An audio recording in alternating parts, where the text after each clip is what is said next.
just like, almost like a bundle of energy, and the first set was gone before it even started, and I think that's where McEnroe can help him in Davis Cup. Emilio Sanchez is the Spanish counterpart, so he's going to be cooling the jets, if needed, of David Ferrer. What's needed from Ferrer to start this match, Pete?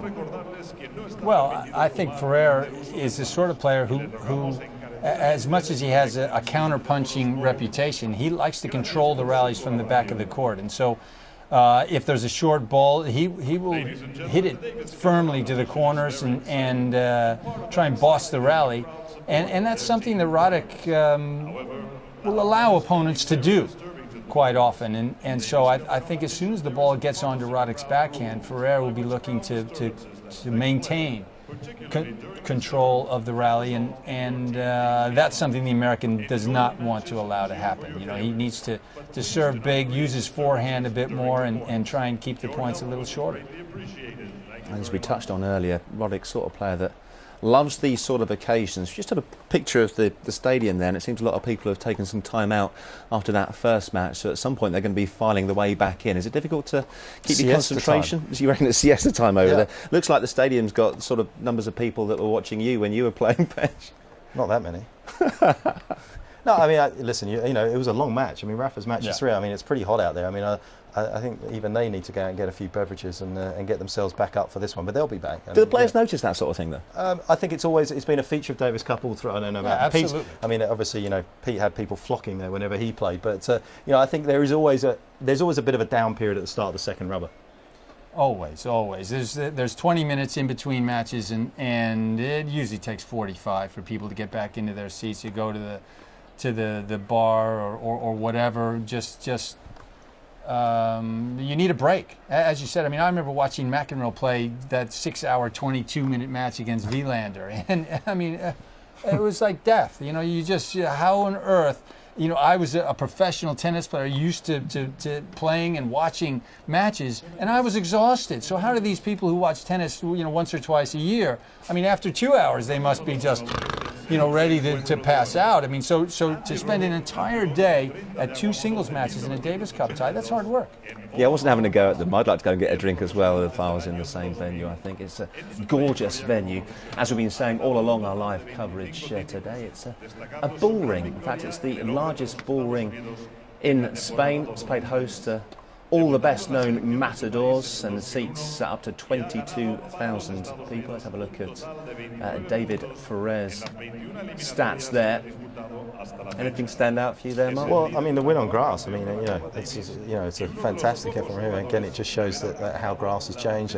He's got the win in Valencia on clay, but he's had a pretty indifferent year for somebody that's 5 in the world. I mean, I think he's lost 18 times this year. And I think he's obviously got the points from the Masters Cup still on at the moment, protecting his ranking. But he needs a bit of a push here at the end of the year for Ferrer to sort of maintain his place. I mean, it's not been, but I think the way that he plays, Pete, is it inevitable he's going to kind of have a year that's it's a little ordinary by his high standards? It's hard work. It's very hard work. And okay, last year when he finished at number 4, was it? Perhaps a few things went his way. You get some luck, and maybe this year that luck has gone the other way. That's the only difference, between number 4 and number 8 or 9. I mean, I think he's the same player, but sometimes you lose a little confidence, you lose a little momentum. It's it's a very fine line. You might notice there that he won a tour event in his hometown of Valencia. I know that was a very special thing for him, and obviously playing for his country, as it would be for everybody, is a very special thing. In fact, are there any players that you can recall that weren't that bothered about representing their own country? Well, Jimmy Connors, for one, really had to be coerced into playing for the United States. There are. Pete wasn't totally enamoured when he was chasing records and stuff. I mean, I don't think. And the problem is as great as this competition is, and we all love it to bits. You don't talk about Pete Sampras at 14 Grand Slams and 2 Davis Cup titles. It's just 14 Grand Slams. Yes. 2 titles in total for Spain. They're going for their 3rd. America going for their 33rd. As it stands, Spain are 1-love up in this semi-final tie. Incidentally, they're going to play the winners of Argentina or Russia. The winner of this one will play winners of Argentina, Russia in away. That's the word I was looking for. Players are ready. Let's head over and rejoin our commentary team of Barry Cowan and Barry Mills. Andy Roddick, the American #1, will take on Spain's #2, David Ferrer.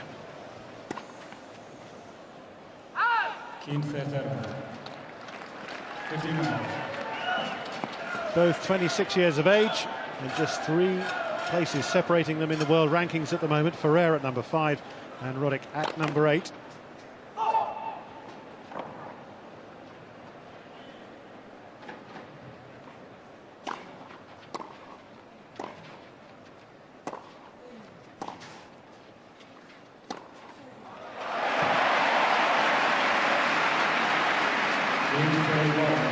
Ferrer getting his first cheer of the afternoon as more fans queue up to make their way back into this arena. Thousands are just taking a well-earned breather after that long, drawn-out first singles rubber. But Nadal eventually came through, much to national delight.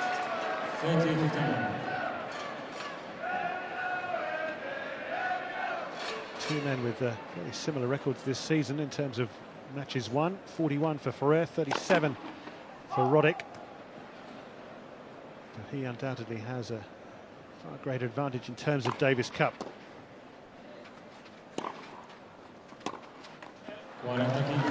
Playing in his 22nd tie, Roddick, against Ferrer, who's in his 5th.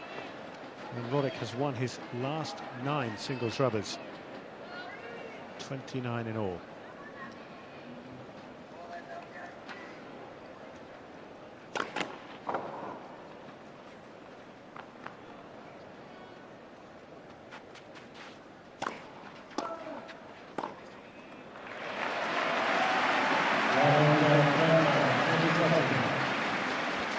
Well, their last 2 meetings, Ferrer's return certainly had an impact. And it's what he'll want to do today if he can judge this delivery from Roddick. This super fast serve. At altitude, it comes through in a flash, but great hand-eye coordination from Ferrer if he can get his body out of the way of the ball. That coming straight at him, and Roddick wins the opening game of this second singles rubber. This is the rubber that the Americans had to win if they are to be competitive here in Madrid. And certainly for Roddick, he would have taken a lot of confidence from the way Sam Querrey played, served exceptionally well. You know, and I feel Barry coming into this, you know, Ferrer is the favourite. He has to be. He has the clay court pedigree, but his form of late has not been spectacular. And Roddick played very well in the Open. I don't feel you could ever discount a player, Andy Roddick, on any surface in Davis Cup with the record that he has.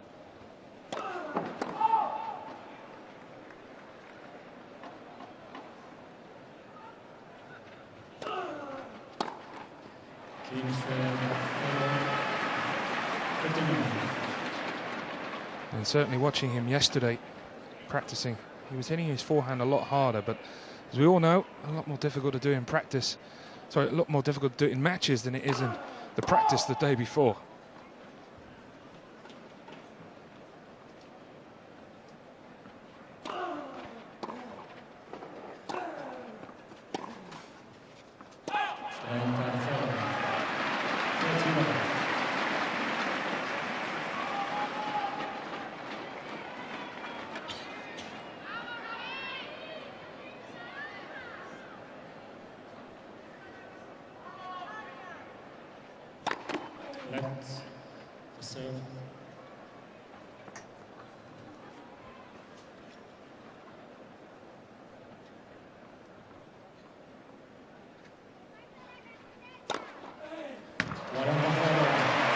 And it's Ferrer who produces the first ace of this contest.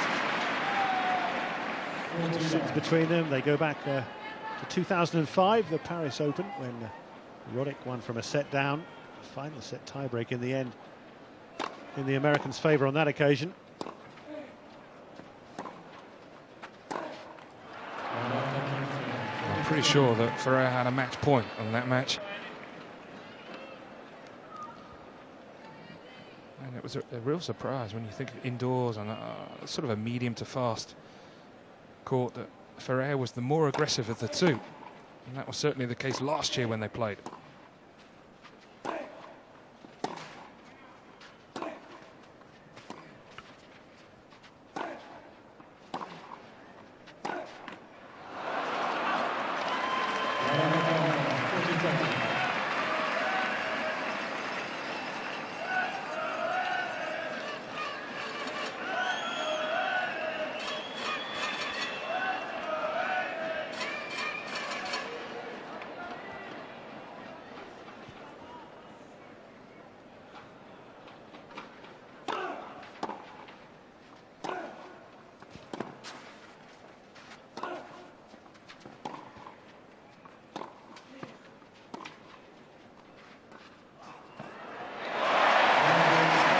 Delivered with aplomb.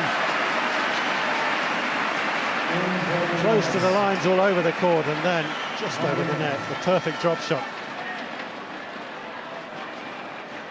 Well, it doesn't matter which Spanish player you are, they know how to play the drop shot. As we know, whenever we watch Andy Roddick, a player that does like to play quite a long way behind the baseline, it is such a useful play if you can hit it with a fair amount of confidence.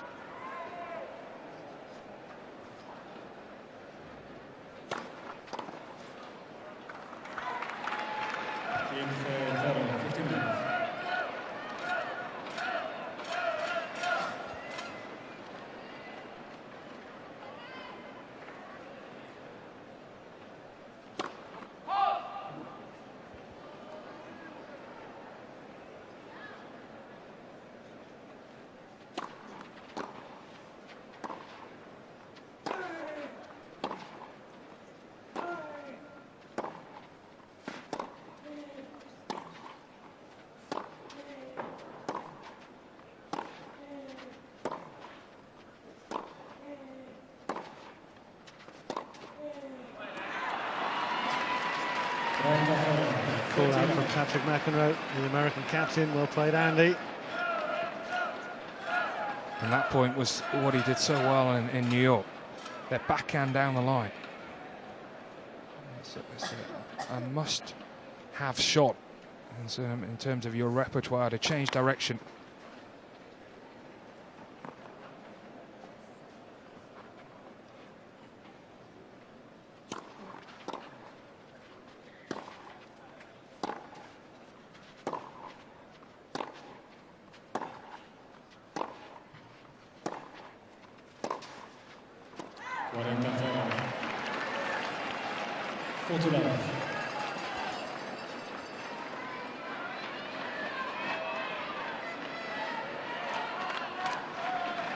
Back in the quarterfinals, David Ferrer followed up Nadal's opening win against Nicholas Kiefer with a 4-set victory over Philip Kohlschreiber.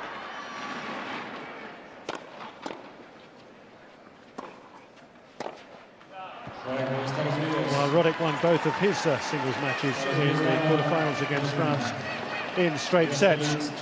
A 2-1 lead for the American here.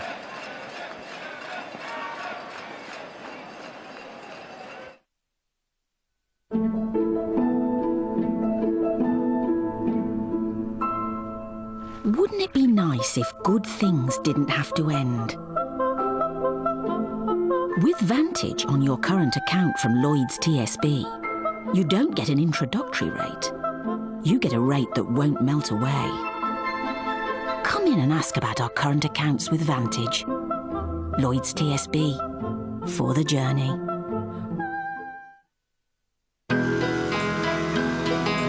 Never had love before, never felt so secure since I saw you taking a breath. What have I done? Now you're hiding. What have I done? Dressed to turn him on. So Mix fragrances 1 and 2 and create new links 3.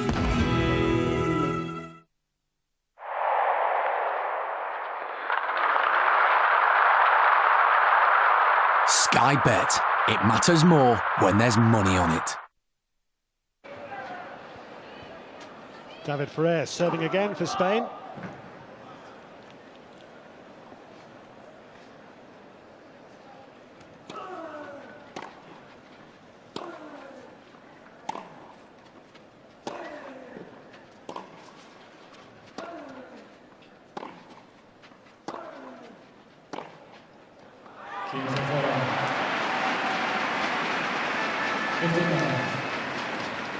Ferrer's last match was one of the best matches at the Open. His loss on the Louis Armstrong court to Nishikori. I mean, it was something else.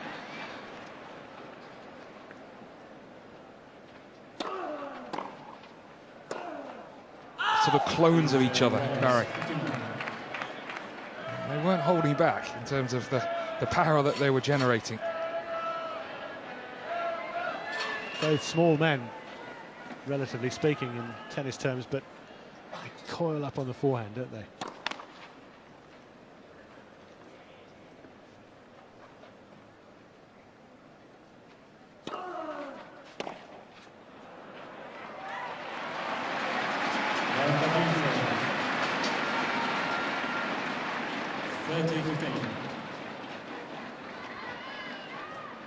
He's lost 3 events. Ferrer lost in his first round in Cincinnati to Lepenti, surprise. Lost in Beijing, first round to Tipsarevic. And of course that match against Nishikori.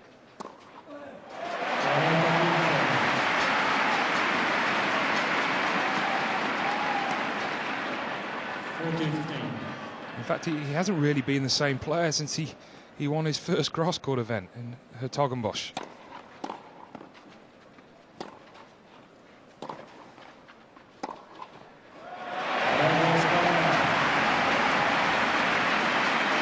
Not a bad player to have as your number 2 to follow up after Rafael Nadal has gone to work and secured the first point of this semi-final. And interesting to see Ferrer again taking the opportunity, anything short, to step in and hit the winner, get the first strike, as he did last year in Cincinnati, notably against Andy Roddick.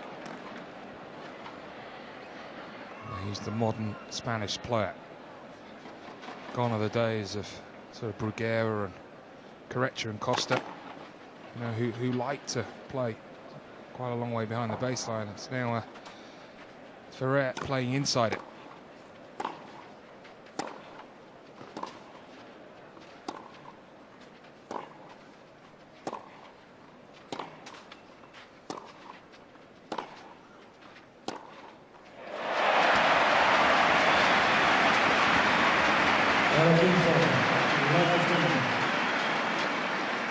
It's the danger for Roddick when he gets embroiled in sort of these patterns of play where they sort of trade cross courts. And Ferrer has that ability.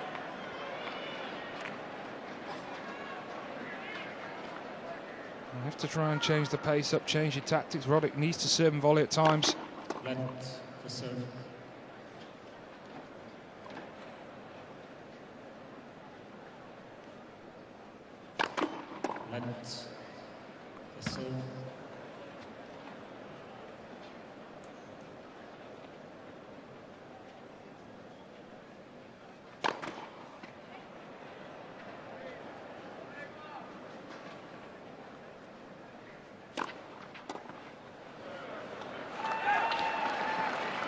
How's that for a second serve?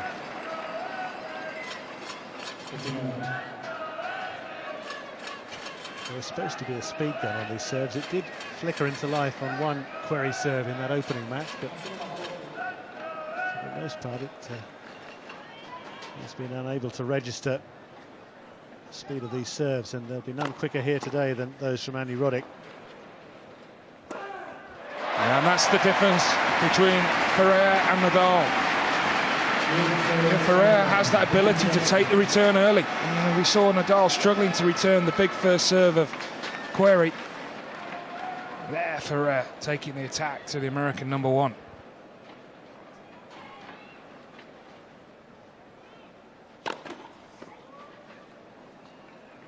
But it is the only part of the game that Ferrer has the edge over Nadal.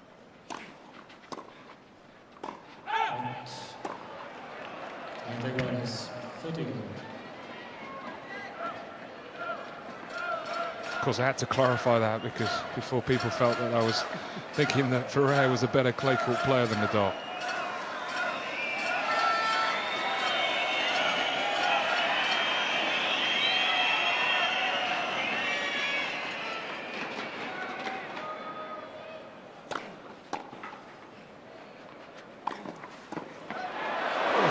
Nearly got him. 40-30,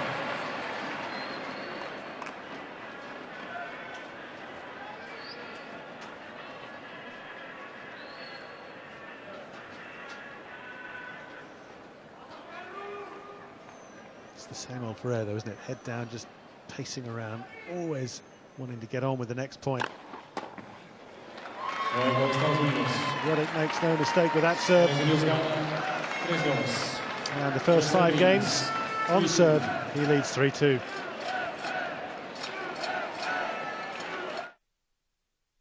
A winter of cricket on Sky Sports. In October, England faced the Stanford Superstars in the $20 million match, and Australia in India for a 4-test series.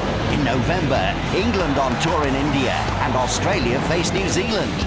December, South Africa travelled to Australia. In February, another big challenge for England in the West Indies, and South Africa host Australia. Winter cricket on Sky Sports. 100% New York.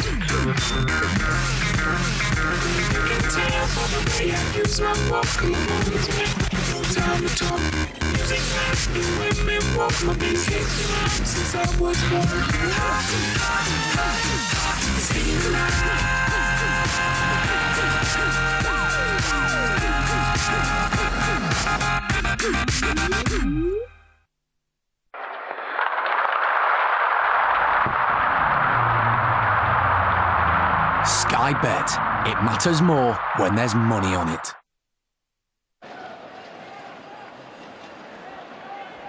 "17 minutes gone in this second singles rubber. 2-3 for Ferrer serving again.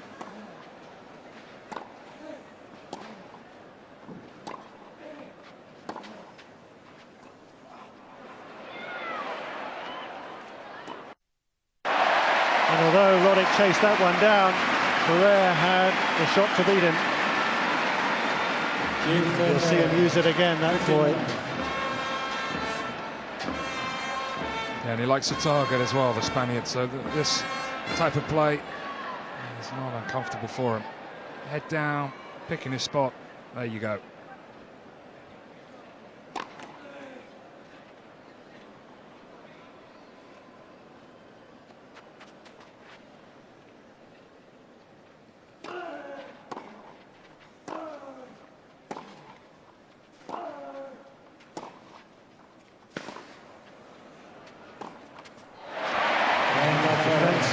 Strong as well from Ferrer.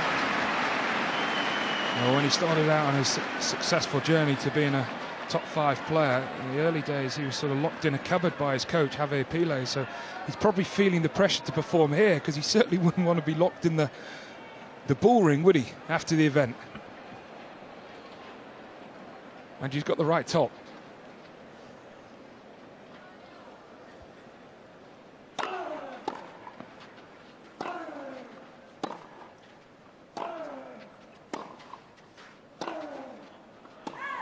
Again,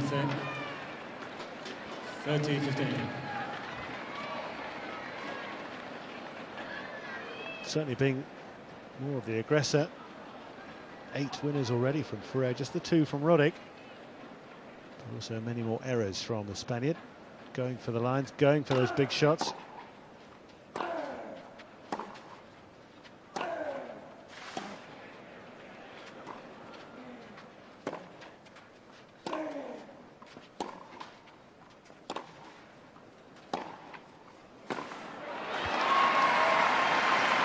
And having soaked up some pressure as well to unload with the big forehand.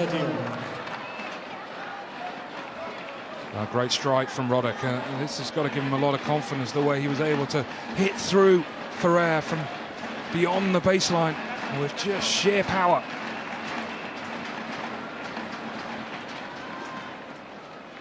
He looks good, Roddick.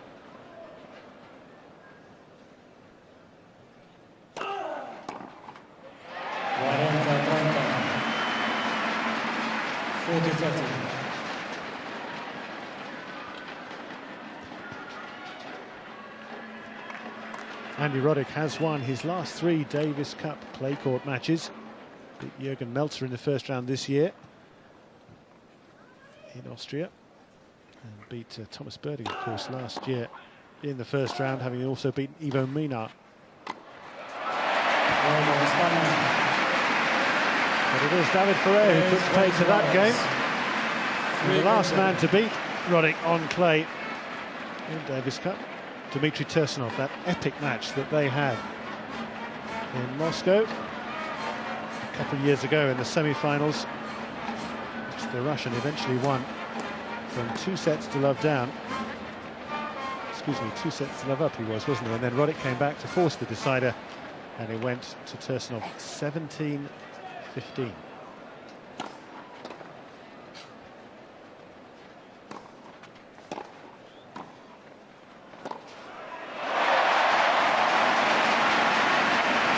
If this one goes as long, we could be heading for dinner.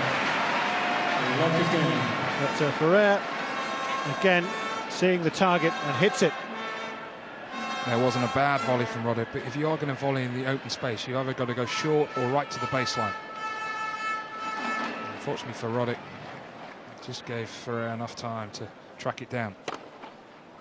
Wallace. 15-all. Those fans at the far end when Roddick is serving against them have to be very wary, because there's no netting in front of the seats that they're in, front row, and that went right between some of them.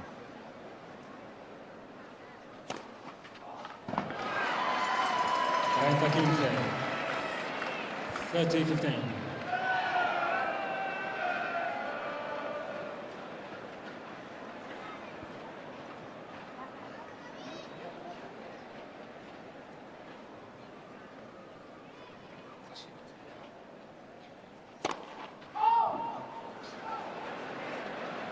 He's gone at them again, which is why there's so much laughter.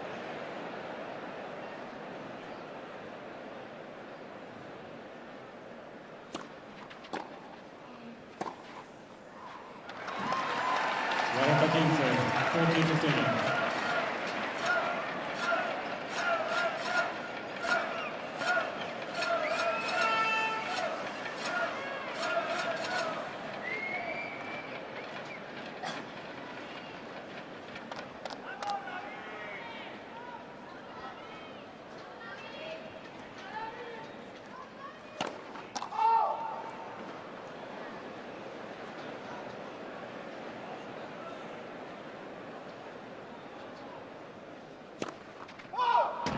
Renta 40-30.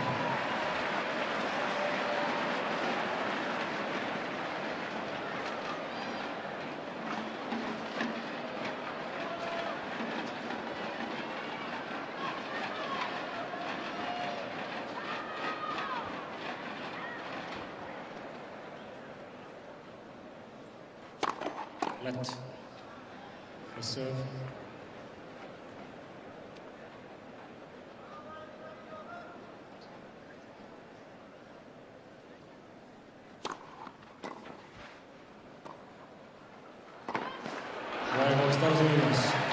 Again, every effort made by Ferrer, as you'd expect, but it is Roddick's game. USA 4-3 ahead in this opening United set. States leads 4-3. Meet the Peugeot Boxer, the biggest and most versatile van in the range. And the Peugeot Expert, voted International Van of the Year 2008.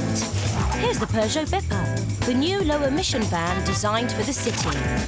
And introducing the new Partner, simply our best mix of loading capacity and flexibility. Peugeot Commercial Vehicles, from professionals to professionals. Protect against the spiralling cost of motoring with Direct Line car insurance. When you buy a new policy, we promise not to increase your price next year. Remember, you won't find this exclusive offer on any price comparison websites. So for no price increase next year and 10% off when insuring a second car, come direct to directline.com or call 0845 301 2851 now.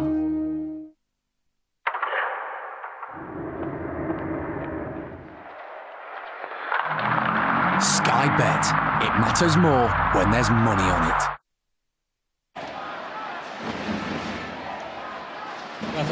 Paints a picture, doesn't it? This magnificent arena in central Madrid.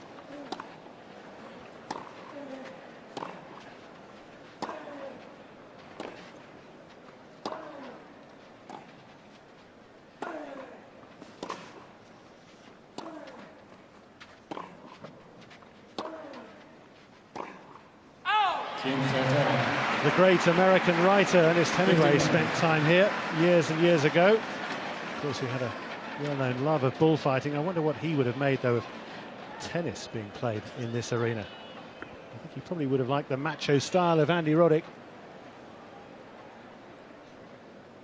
Plenty of power and punch, but also the fighting abilities of David Ferrer.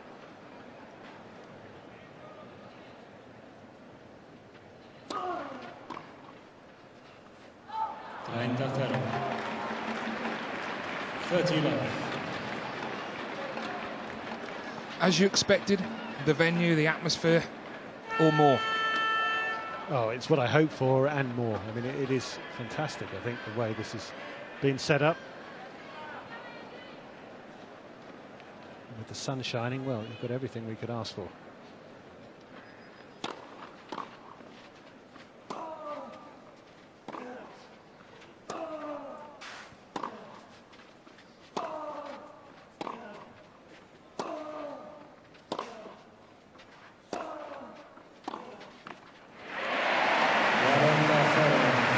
That Roddick does not want to be involved in. He's a machine for a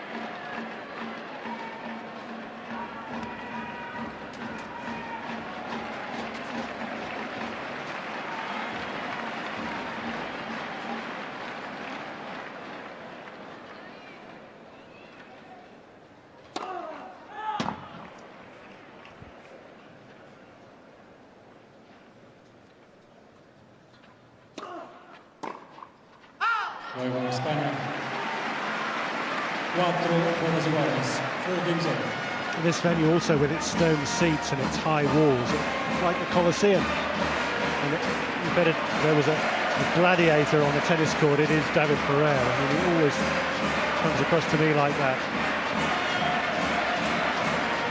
A real battler. Fights with everything he's got.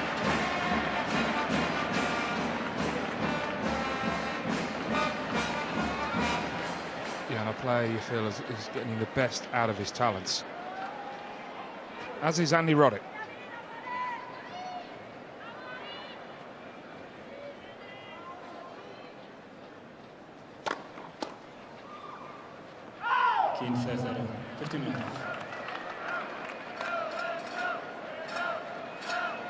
You know, it takes something as well when you've been the #1 player in the world, as Roddick has, and has won the US Open.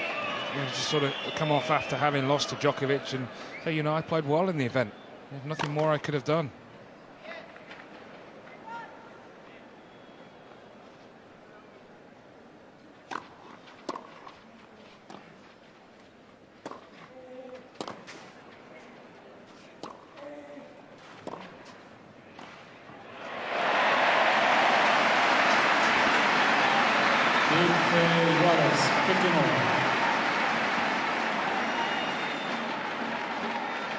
Well, Roddick was trying to get this pass to the feet of Ferrer.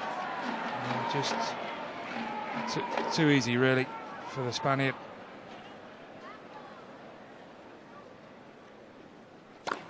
Lent for serve.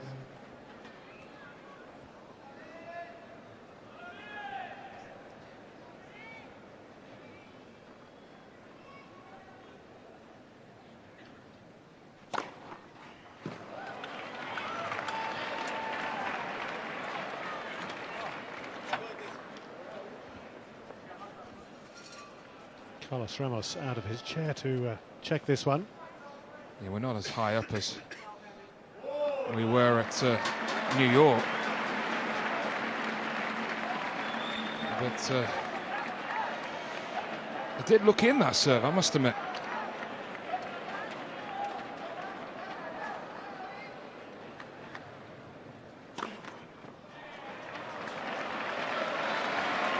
Will that unsettle it?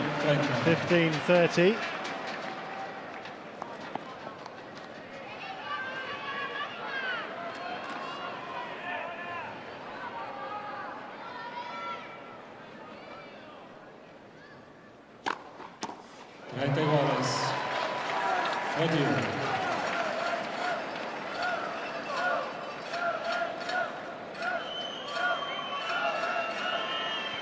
He's sweating nearly as much as Sam Querrey was in his interview with me yesterday, with the Americans winding him up.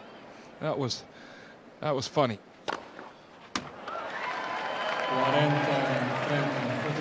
2:29. And they were little kids, weren't they? Andy Roddick and Marty Fish. Yeah, he was certainly seeing the funny side. Querrey did well to keep a straight face and complete the interviews required.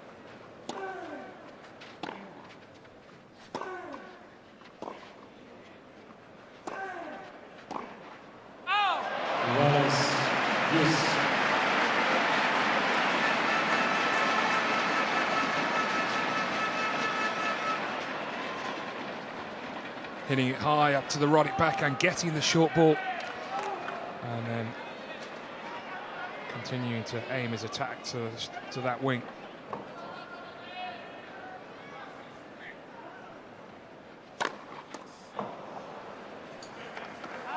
And it is massive. It's 215.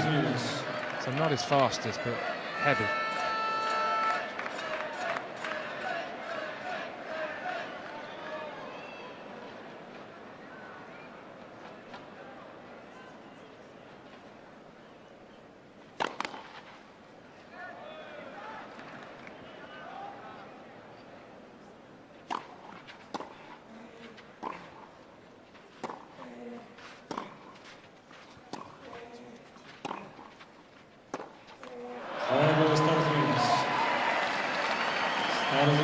They continue on serve, and Ferrer will have to serve again to try and stay in this opening set after the break.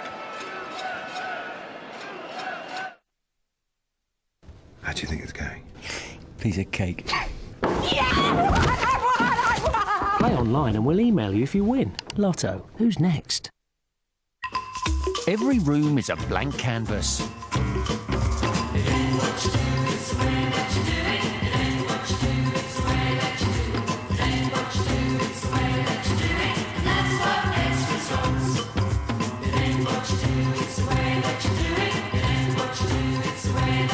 Create your perfect look with colours at B&Q.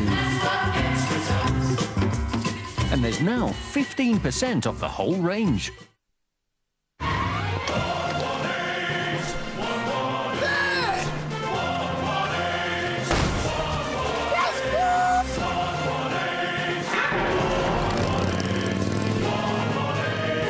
For any number or to be put straight through, call 118-118.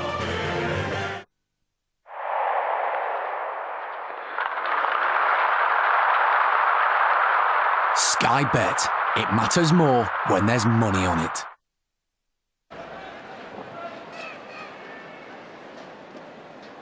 (4-5) first set. Let for serve.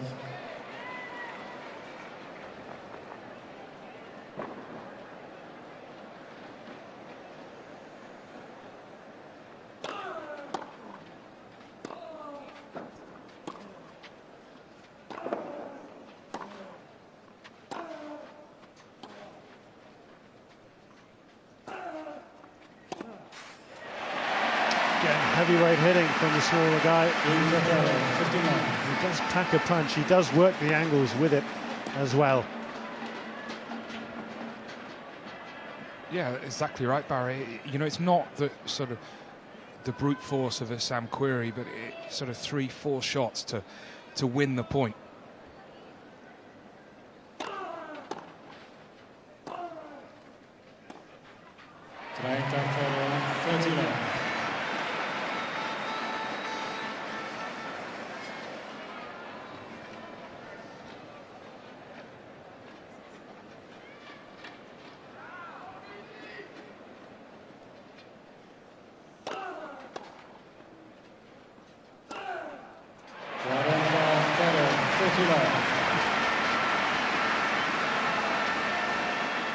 Now he'll just keep doing it, hour after hour, day after day.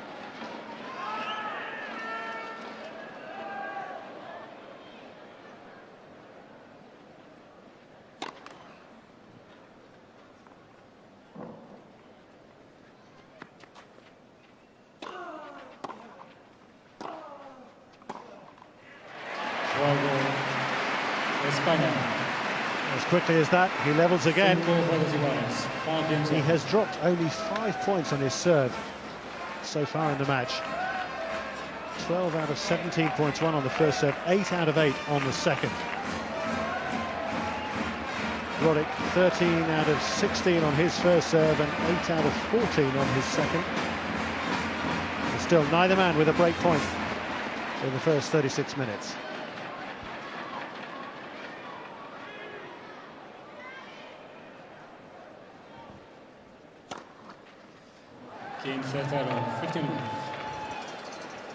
He's a little more serious today, Ferrer, than yesterday when he's starting to hit up with Nadal and his uncle, taking the mickey out of Tony Nadal's technique.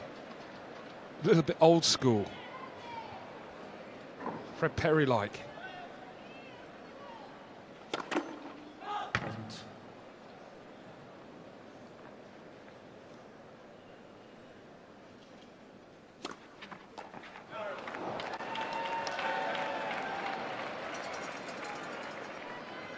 Ferro, 30 love.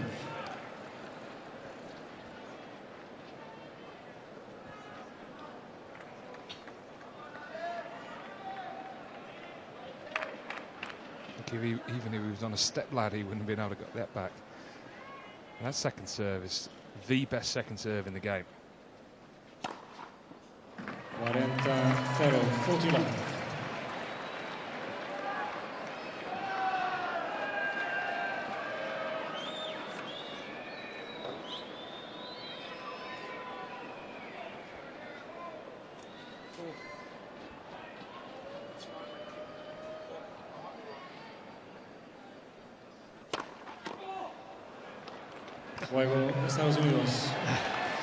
Luckily for Ferrer, he got the racket on it to save himself from a painful blow, but it is another game for the USA. 6-5 in the first set.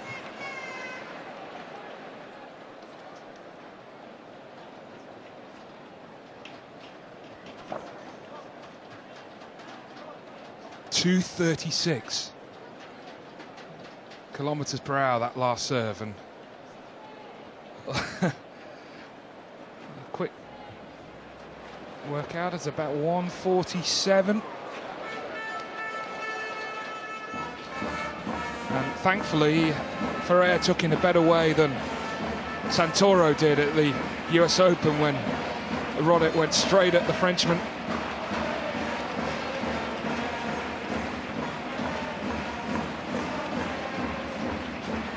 Good set for Roddick, served well. He's played confidently from the back of the court, but hasn't really made any inroads into Ferrer's serve at all, and maybe just needs to be a bit more aggressive on the second serve return.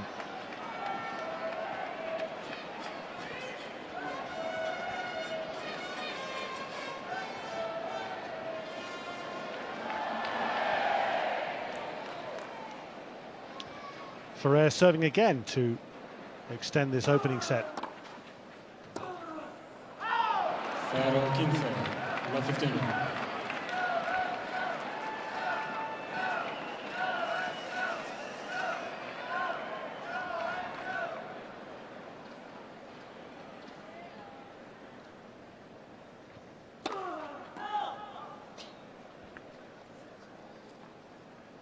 Please.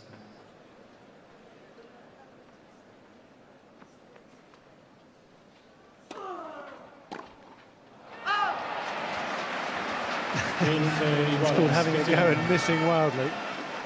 Trying to do a bit of a Nadal in a way, run round on the return. So like Sam Querrey, land the big forehand, but he missed it by miles. 15 all.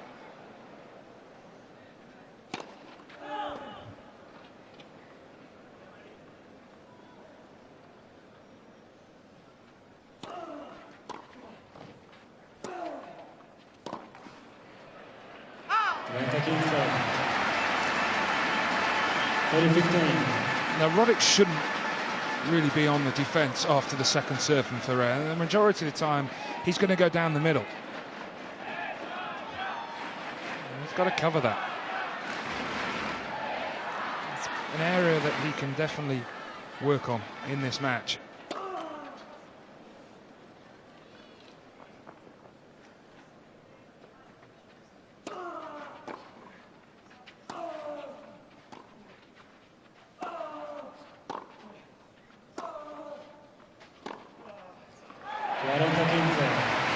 Groan from Roddick. 14-15. As he overhit the backhand.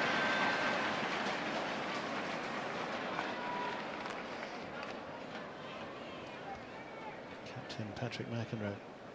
This is going to get a good tan out there.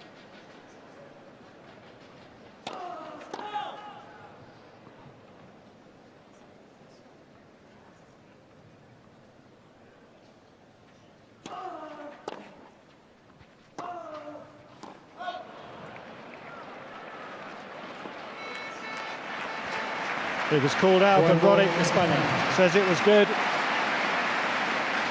And credit to him. Sporting gesture. 6 games all, tie break.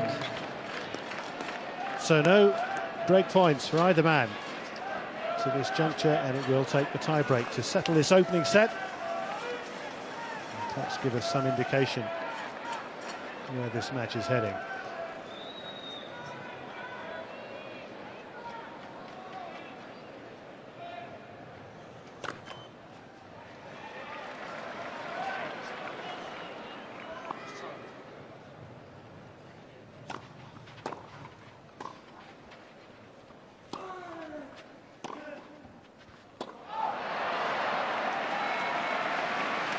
Again, Carlos Ramos with work to do, bit of exercise.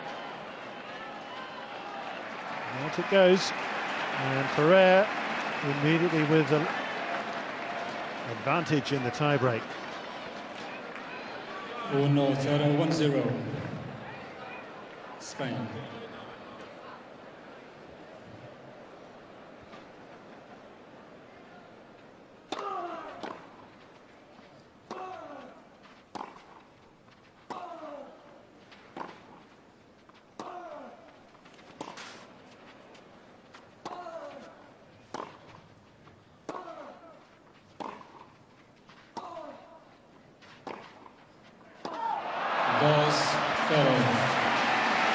It's a bit of a panic play from Roddick because Ferrer's pushing him in that backhand corner and Roddick's not really making any inroads.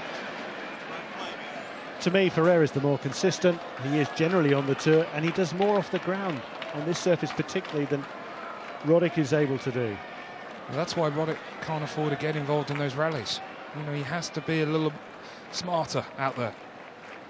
Patrick McEnroe has always talked about Roddick being a smart player in Davis Cup. He needs that in the next minute or so.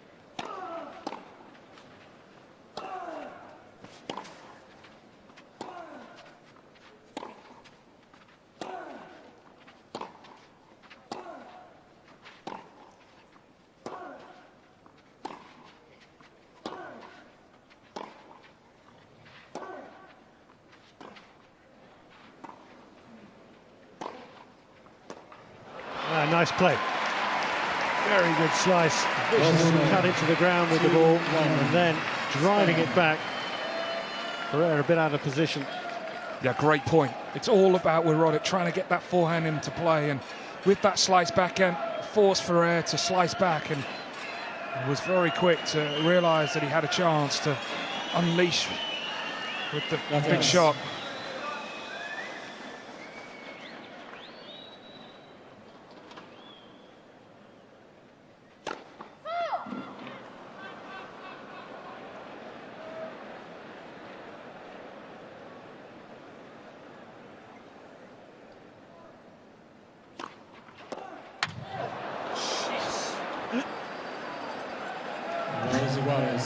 I don't think anybody got hurt, but it was a real clunk that the ball made on the umpire's chair just above the ball kid's head.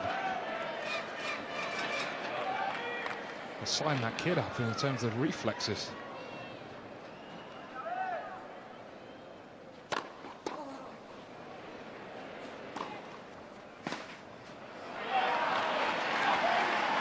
3-2. USA. So Roddick comes back, 3 points in succession.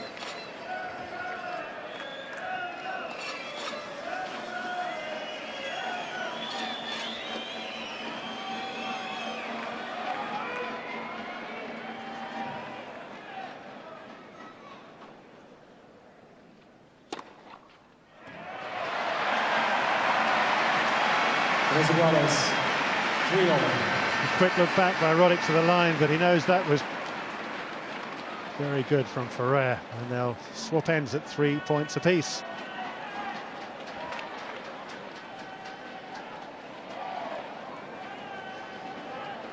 So American hopes, the defending champions, very much on the shoulders of Andy Roddick right now. They're number one.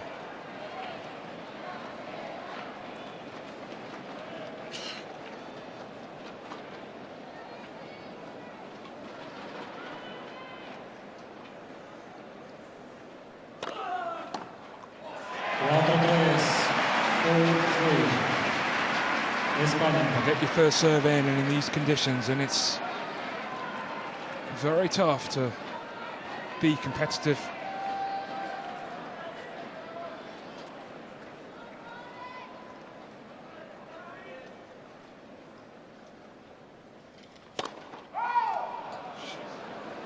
And again, those spectators who are in the seats just at the back of the court, they're like ducks in a shooting gallery, waiting to be fired upon by Roddick. As well there with the forehand. Yeah, he's got the rhythm on that big second serve out wide, Roddick.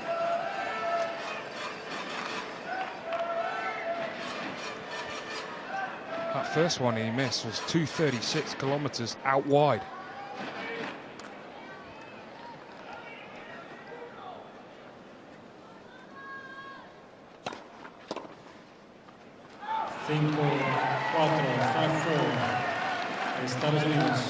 So it goes back and forth on serve.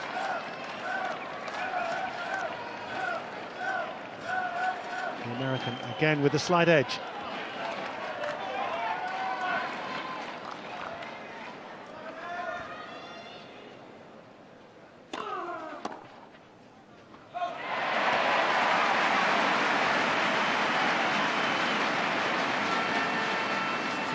Brothers, 5-1.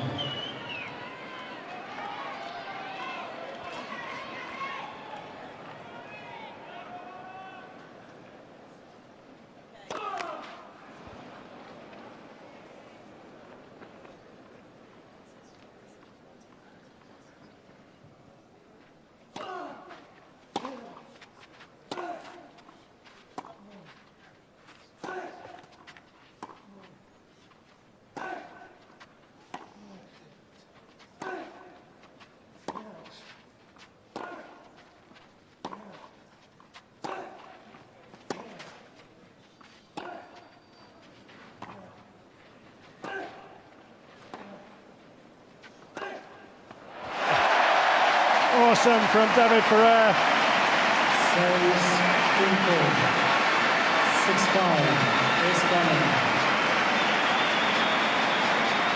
While showing the big match mentality here in this point. No room for error from Ferrer. And there was no doubt in his mind that he was going to make that shot. Set point for Spain.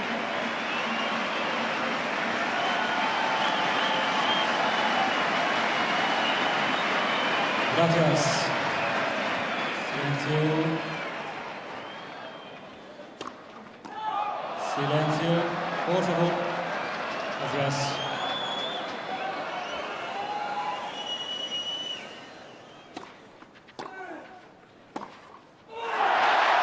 Listen to the roar. Ferrer strikes first. Spain gets further ahead. He has it on the tiebreak. 7-5. I know this guy. This guy works in my building. Then you can get close to him. It's in the safe. That's where he keeps the card. So we need to get into that safe. There are agents whose sole job is to make this structure impregnable. They have those guys at Fox River too. If we do see him, please give us a call. Someone was following me. This the guy? Yeah. That's the man who killed my son. Now he's come to kill us. Brand new Prison Break, Tuesday at 10, Sky 1 and Sky 1 HD.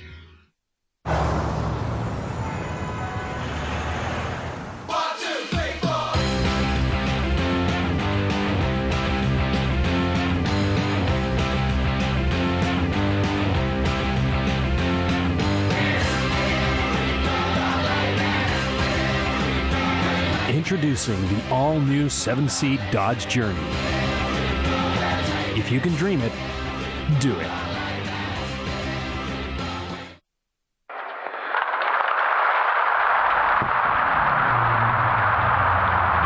Sky Bet. It matters more when there's money on it.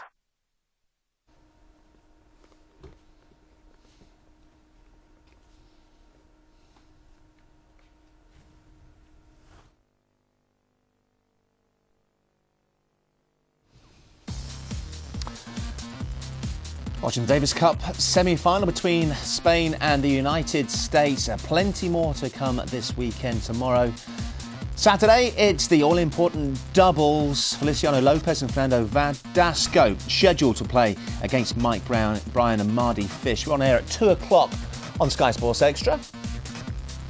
And the reverse singles on Sunday. Coverage from 11. That's on Sky Sports 3. United States have a lot of work to do if they want to keep the tie live heading into the reverse singles. As it stands, Rafa Nadal gave them a 1-love lead in the tie. Ferrer is a set to the good against Roddick. Let's return to our commentators. Ferrer looking to build then on a terrific finish to that first set.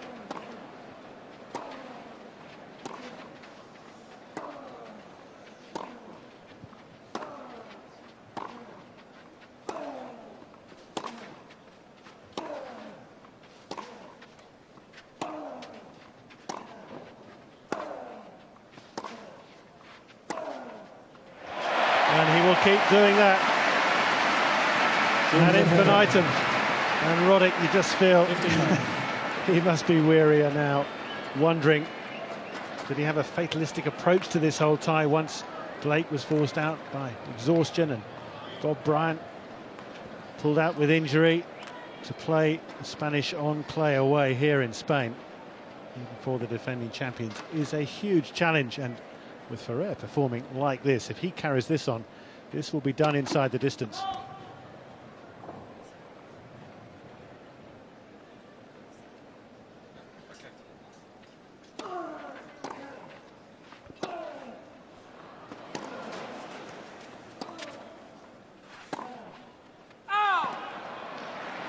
Unfortunately for Roddick, with that backhand wide, he's continuing possibly the most unwanted stat that you could find. Yet to win a point returning the second serve. 15 out of 15, and for me that's clear what Roddick needs to improve. Everything else was pretty good in that first set.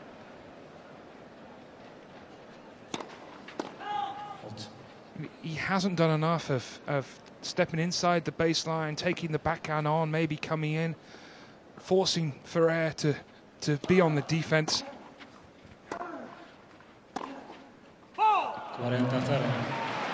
49.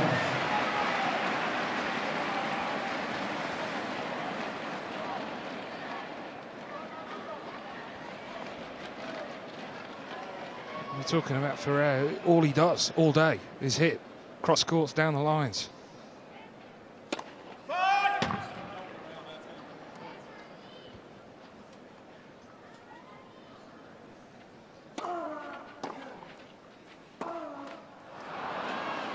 Quince, 40-15.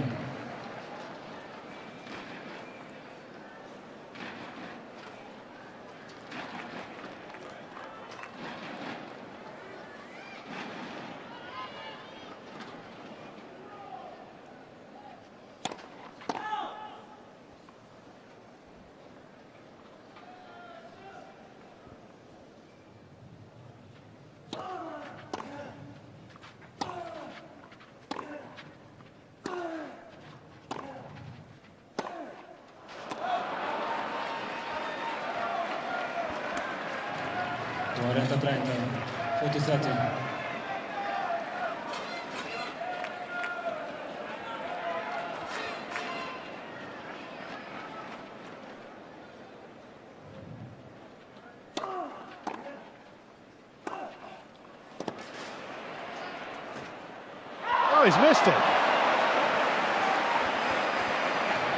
Juarez, yes.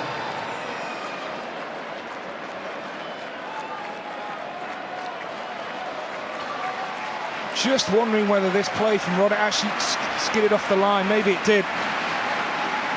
It's just disrupted the rhythm of Ferrer.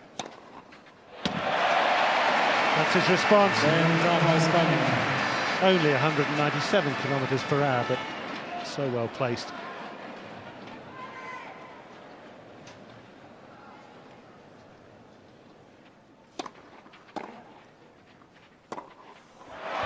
And again, almost effortless. He is playing well, and he has a 1-love lead in the second.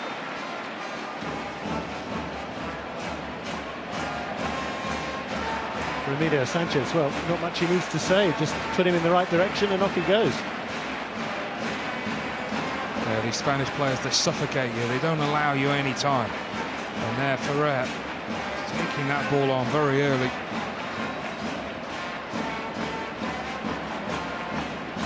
It's not easy when you come into this Davis Cup tie not on your top form. You certainly, his confidence levels are nowhere near they were sort of 6 months ago for Ferrer, but he's risen to the challenge.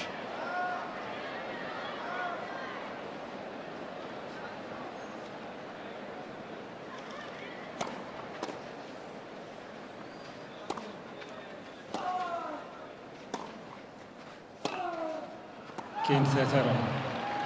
15 love. You know, as has Andy Roddick. He's done a lot of things right in the opening 57 minutes.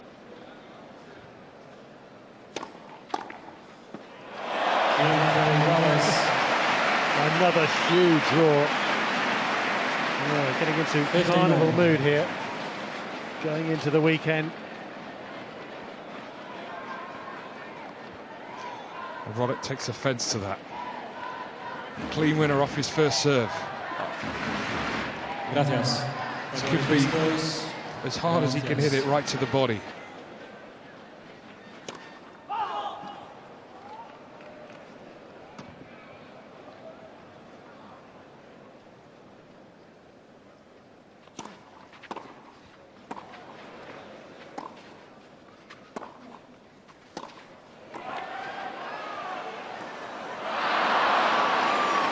That is an amazing volley from Andy Roddick. 30-15.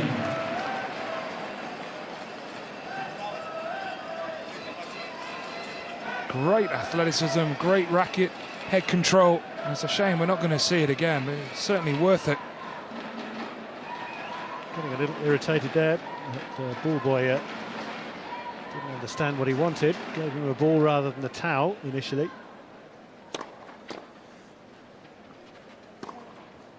Guarda 15, 40-15.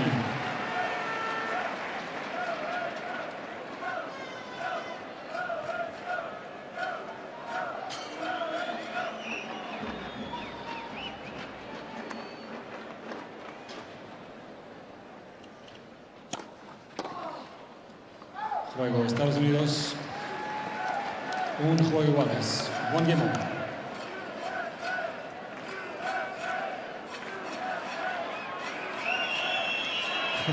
Whistles going around now as the net heads try to make themselves heard. The American band of supporters, probably about 40 strong up there to the left. They were pretty low-key, weren't they, in the US Open, the net heads? Yes, they were.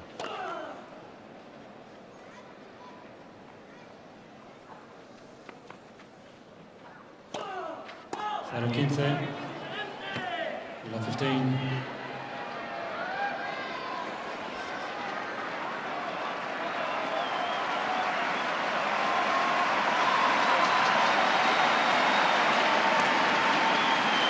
Ferrer unhappy about something, was it? The tension of his racket. Let. First serve. Seemed to be complaining to his captain.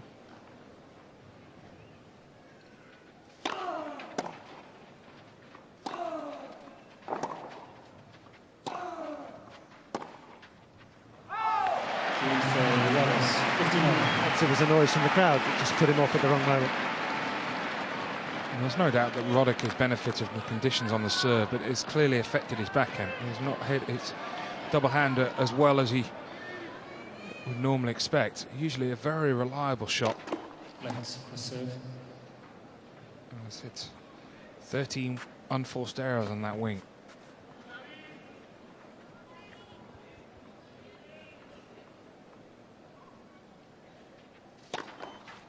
For serve.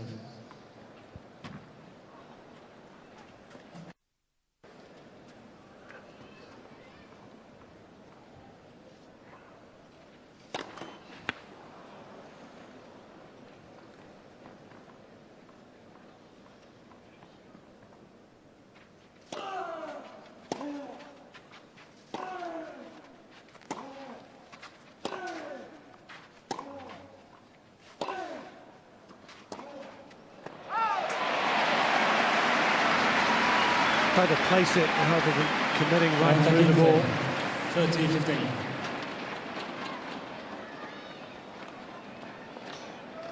He seems to want to build the rallies instead of just coming out and trying to hit through his opponent once in a while.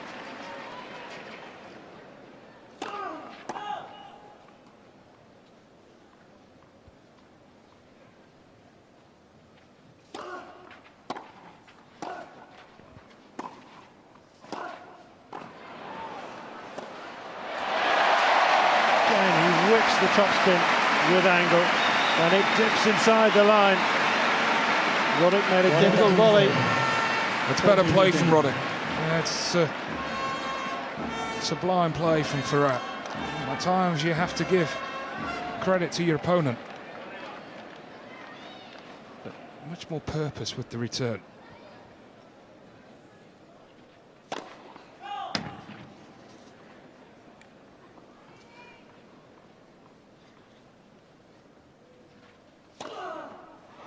You saw Roddick make a move to his left and he went the other way, and he put Spain 2-1 ahead in this second set.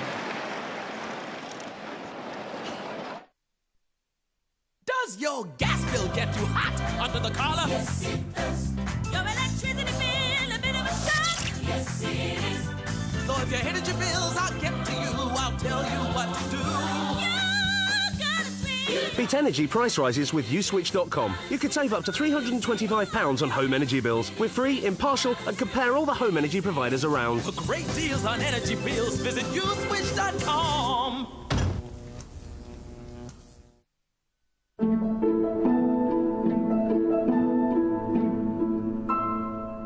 Wouldn't it be nice if good things didn't have to end? With Vantage on your current account from Lloyds TSB, you don't get an introductory rate. You get a rate that won't melt away. Come in and ask about our current accounts with Vantage. Lloyds TSB, for the journey.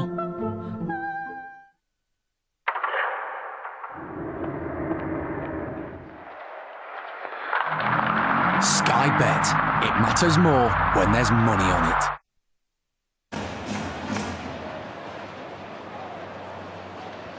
Band joining in, the support here. A blaze of red and yellow around this arena. Spanish colours to the fore, and their top two have been treating them richly this afternoon. Gracias.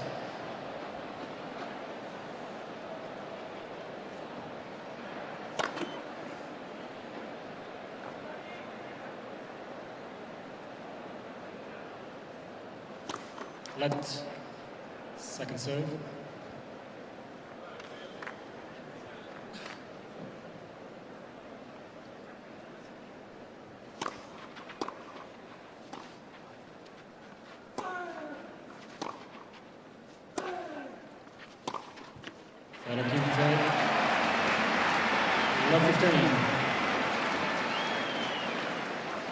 It's the man of the moment, Rafael Nadal.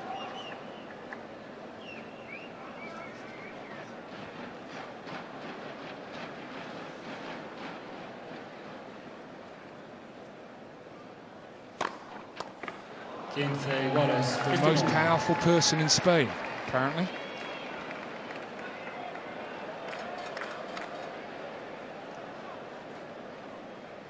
Is that what his agent told you?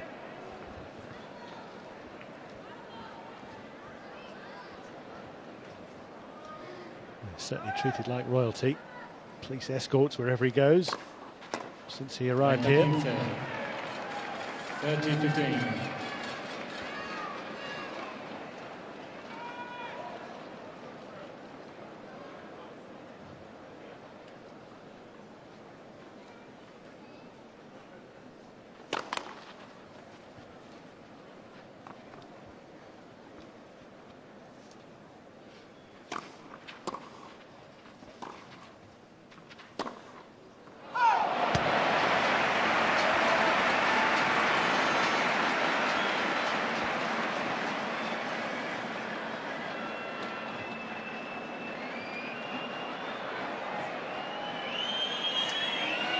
Missed by centimetres.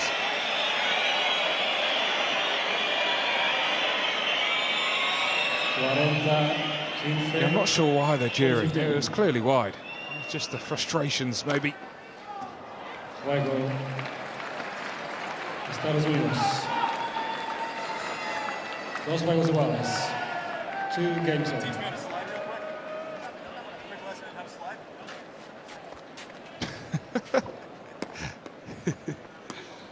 Asking one of the people in the crowd with the Panama hats how to slide. Rafa's sitting at the side. Ask him.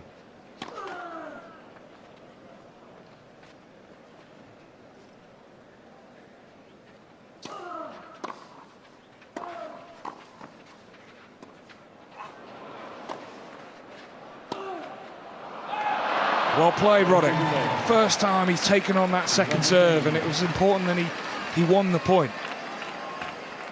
Just to almost confirm to himself that, you know, that is the right way to go every now and again. I mean, it's not going to be a winning strategy if he does it every point.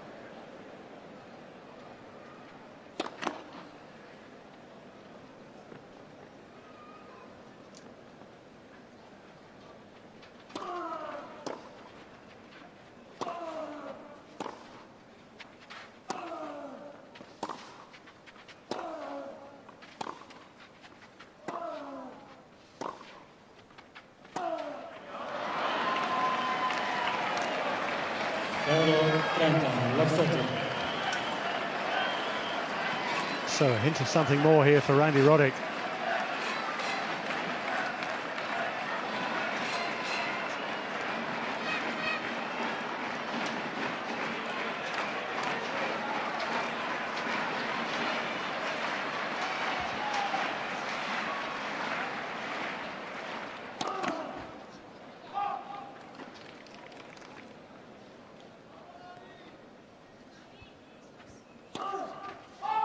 Double faulted. I think he saw Roddick coming at that, stepping up to attack the return of the serve.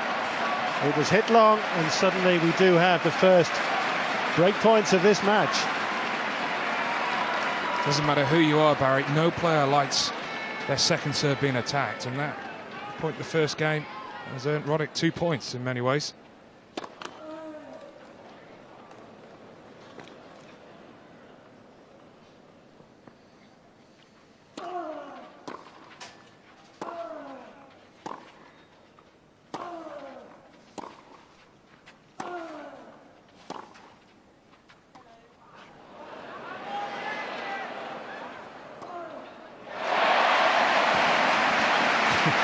Well, you have to commend both of them, don't you, Roddick? Could not have done much better chasing down such a difficult drop shot. Doing peg back on the diagonal corner on his backhand side, but Ferrer again loads it up and passes. Well, a conservative point from Roddick. I feel at love 40, you've got 3 chances. Have a go.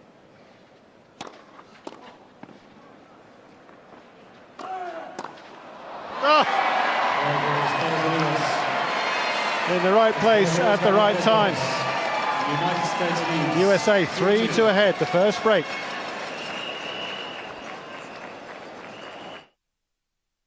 This weekend, it's the Ryder Cup, and it's live only on Sky Sports. Europe have won the Ryder Cup again. Follow all the action from the US as Faldo looks to make it 4 in a row. Plus Premier League action. The drama continues! Including Chelsea v Man United. Should be something special. To join in, call 08442 410 635. What a weekend. You follow your dream. Let Sky Movies guide you to your kind of movie. We've got the latest films. 5 every week on Sky Premiere. And with 8 other specially dedicated channels like action thriller, drama and family. You can't fail to find a movie that moves you. I love you. Press the red button now or call this number to subscribe to Sky Movies today.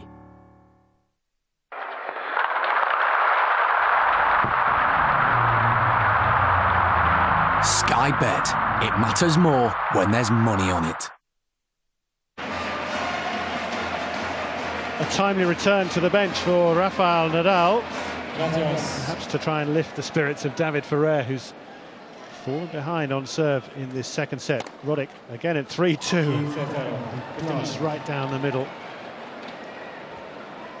233 kilometers per hour. It does fly fast through the air here at altitude in Madrid, as they expected it to do. Please.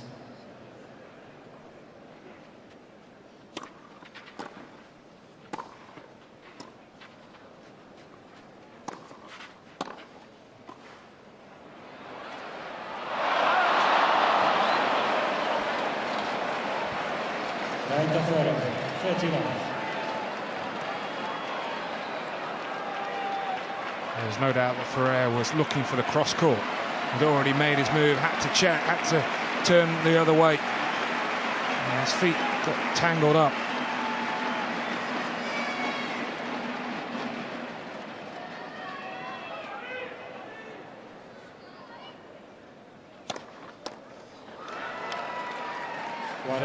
Is there anything we can read into Barry, the lack of reaction from Roddick after he broke serve? It was very un-Roddick-like.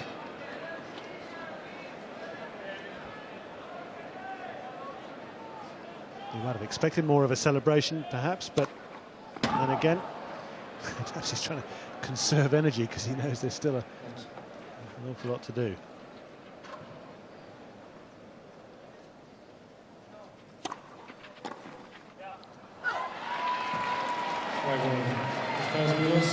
He's further ahead. 4-2. USA leads 4-2. 2 points he's lost on serve in the second set, Roddick.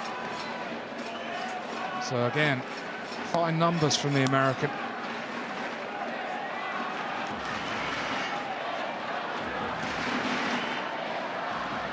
Gracias.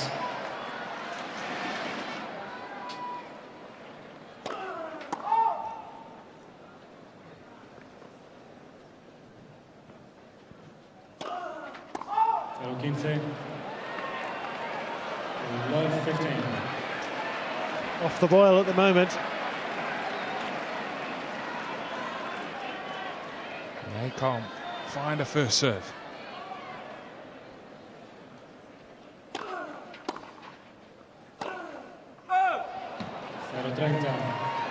Love 30.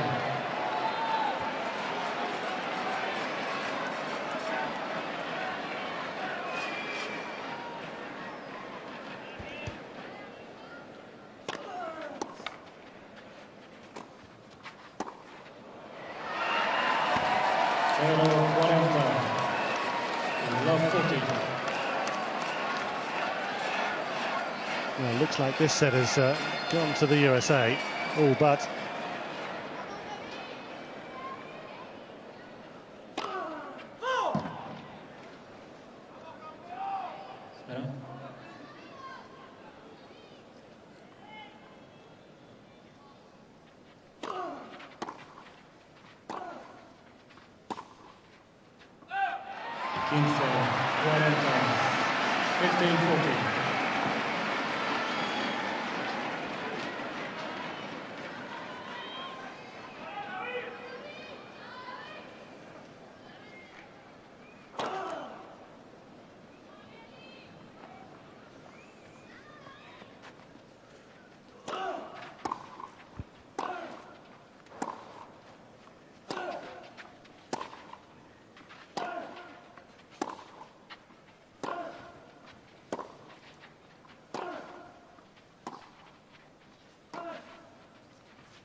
Would certainly be a good game to win. He's not really found that shot today, Roddick. Every time that he's looked to pull the trigger, he's hit the ball wide.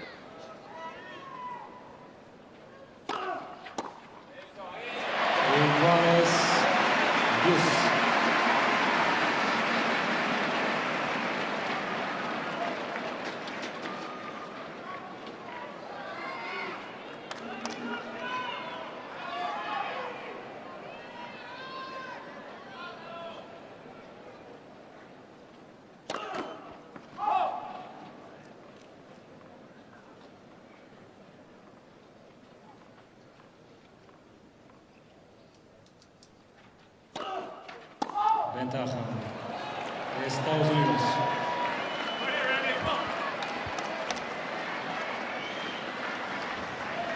4 double faults in this set from David Ferrer, none in the first.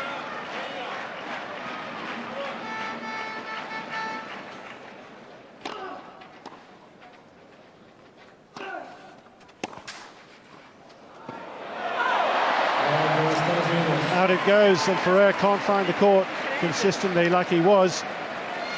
And Roddick leads him 5-2 in this second set, having lost the first. Meet the Peugeot Boxer, the biggest and most versatile van in the range. And the Peugeot Expert, voted International Van of the Year 2008. Here's the Peugeot Bipper, the new low-emission van designed for the city. And introducing the new Partner, simply our best mix of loading capacity and flexibility. Peugeot commercial vehicles, from professionals to professionals. Lawrence Dallaglio, Martin Johnson, Richard Hill and Jonah Lomu return to Twickenham for a charity match in aid of Help for Heroes. Saturday, Sky Sports 3 and HD3.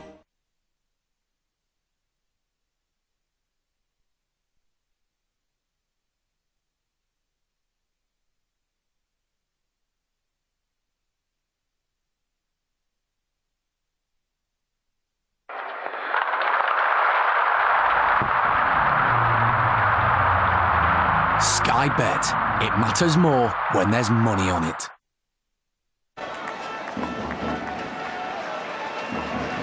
Shadows starting to encroach across this court. Spain 1-0 up in this semi-final already with Nadal's 4-set victory over Sam Querrey. But Andy Roddick trying his best here to check their advance. And serving now to level the second rubber at a set apiece.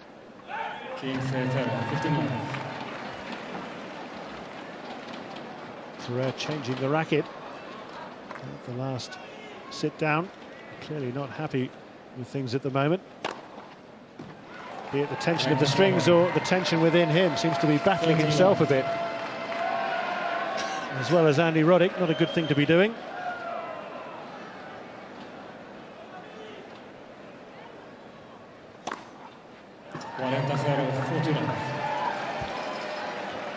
And with an hour and 20 minutes on the clock between these two, 3-set points for the American number one. Nails it with another ace. It's number 9 for the afternoon for him. They are all square again.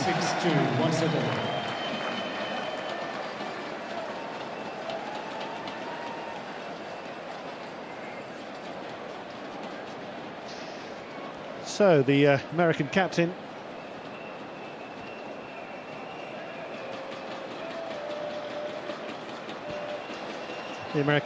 Patrick McEnroe must be rather happier with things now to see Roddick quickly through that second set, and I wonder what Ferrer will bring in the third. Certainly he needs better than we saw in the second one.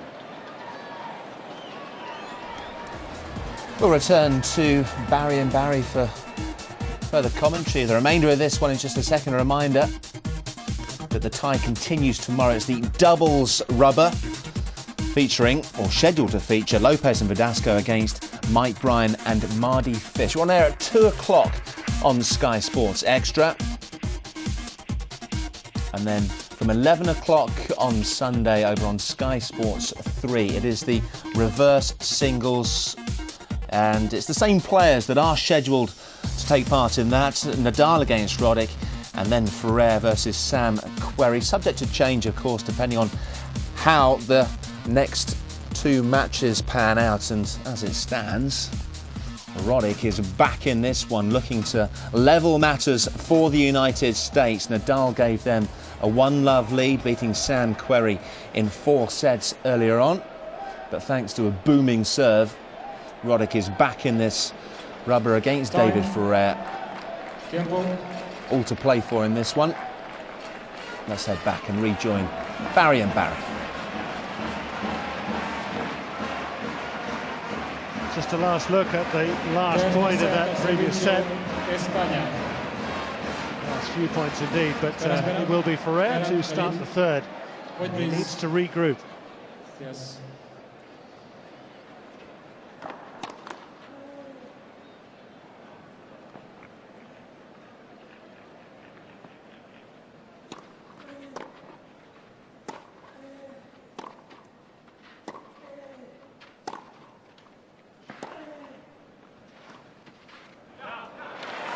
Well-constructed first point of the third from Andy Roddick.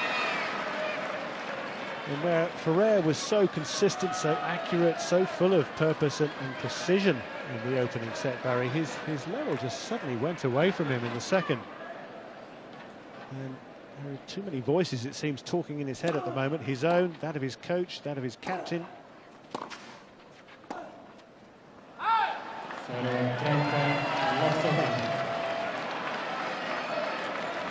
As if the bubble has burst.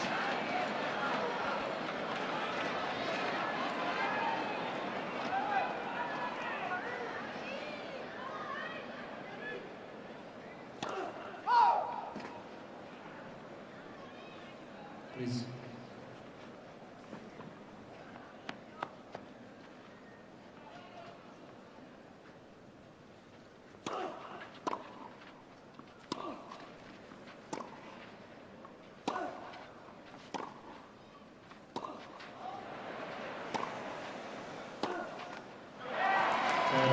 And the next few moments could have a massive bearing, not just on this match, but the whole time. Well, only David Ferrer will know what's happened. You know, it's just a dramatic loss of form, given how well he played the tie-break in the opening set.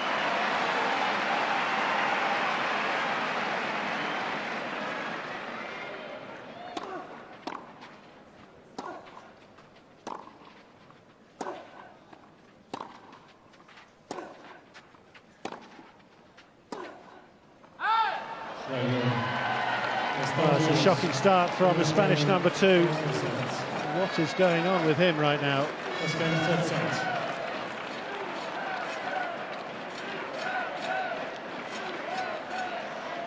Well, sometimes when you're playing on clay and you do lose your form, you lose a bit of confidence, and then it becomes, you're stuck in sort of rock and a hard place that, you know, well, how should I get out of that rut that I'm in? And I feel at the moment Ferrer is almost saying to himself, well, I can't miss, you know, I've got to make no unforced errors. Well, it's a negative mindset, where it's a very positive mindset for Roddick. You know, all credit to him. He didn't panic after losing the first set when he played well. Made a few adjustments, was aggressive on that second serve return, and since then the match has certainly been Roddick's. 4 aces in a row now. 3 to close out the second set, and 1 there.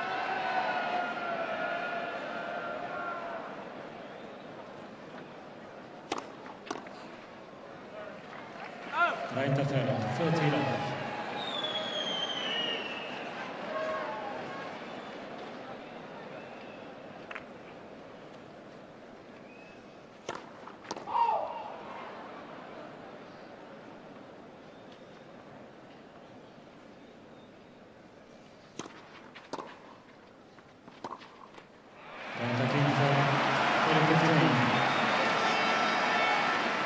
Ferrer gets a point at last in this third set.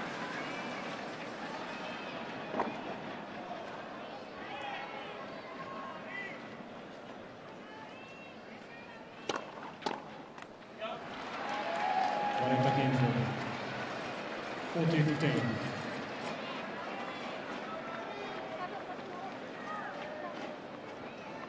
And the crowd very quiet as well. I think I guess they're bemused by their man.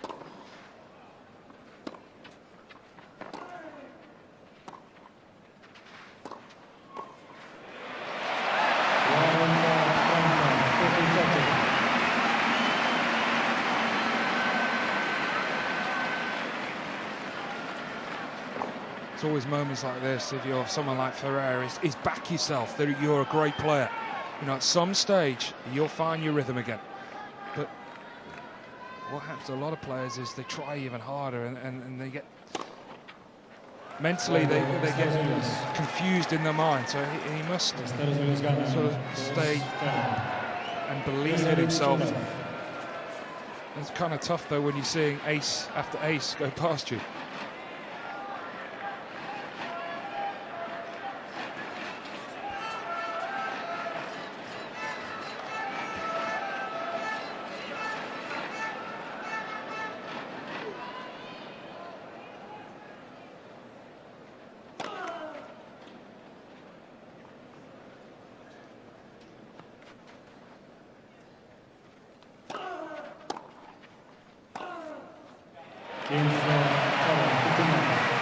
It's been a while since we saw one as good as that from Ferrer.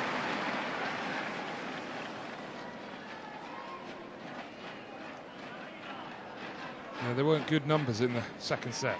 15 unforced errors. Roddick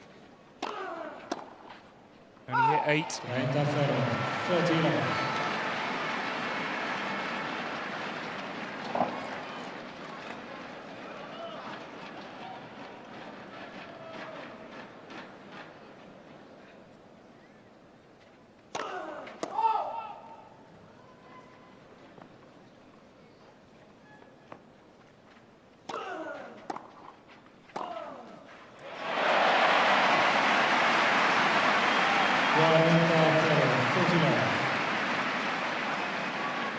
That's good from Roddick, though.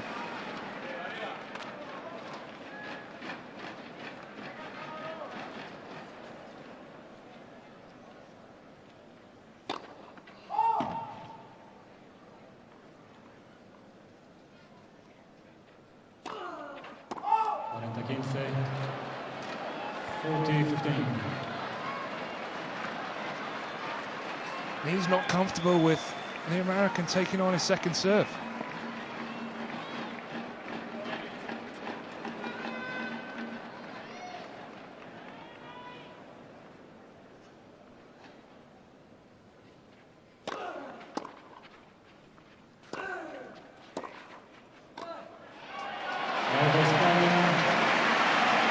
Popped it in. Another game for Spain, but USA lead 2-1 with the break in the third set. Meet the Peugeot Boxer, the biggest and most versatile van in the range. And the Peugeot Expert, voted International Van of the Year 2008. Here's the Peugeot Bipper, the new low-emission van designed for the city. And introducing the new Partner, simply our best mix of loading capacity and flexibility. Peugeot commercial vehicles, from professionals to professionals.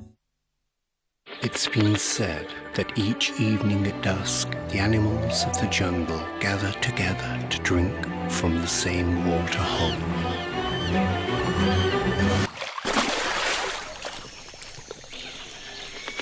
Guerlain, homme, for the animal in you. How do you think it's going? Piece of cake. Play online and we'll email you if you win. Lotto, who's next?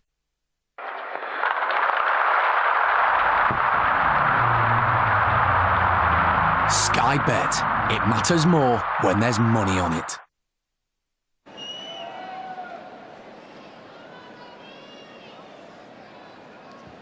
Roddick with the advantage.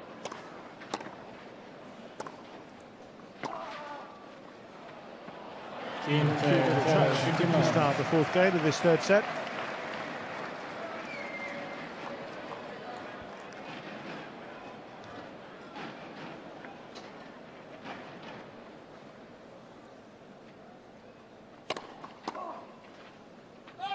30 love. If that had been played at sea level, that return probably would have dropped in. Because the ball's flying, difficult to control it.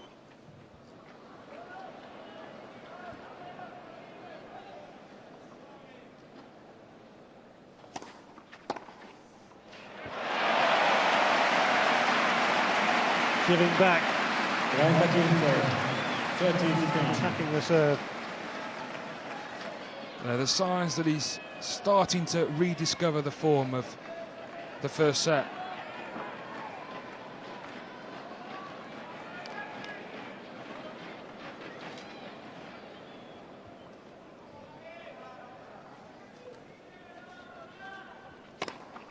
Quarenta 15. 40-15. He's had a few injury problems of late, Roddick, so it'd be encouraging to him that he's been able to hit big serves as he's done this afternoon. Fastest was around about 147 miles per hour.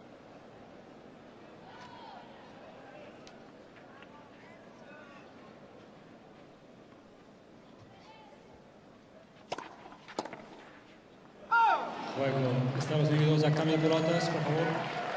Ball change. Cambio de bolas. Ferrer trying to press the right buttons again.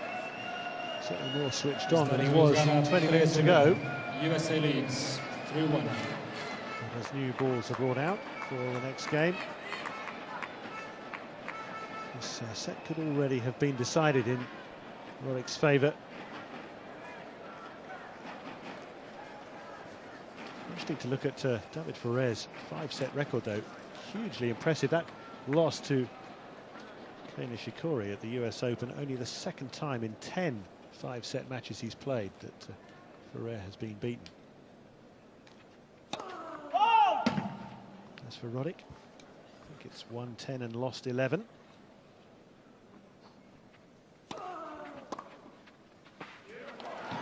Well, yeah, Barry, you're reading my mind, because I'd actually looked at the same thing, but correct me if I'm wrong, you've got it in front of you, he's actually won 9, although they've only counted 8. I know it's been a long day.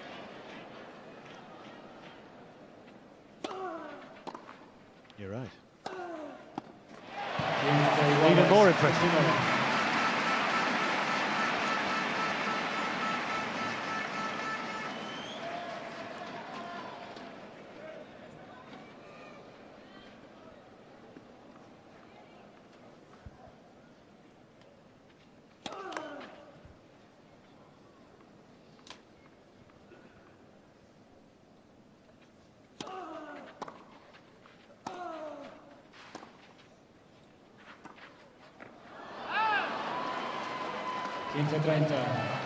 Tried to line it up, but the angle all wrong.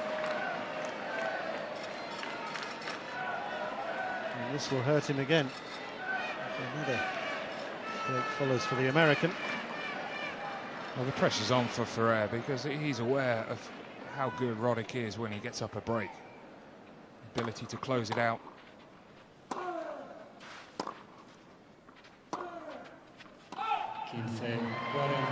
15-14.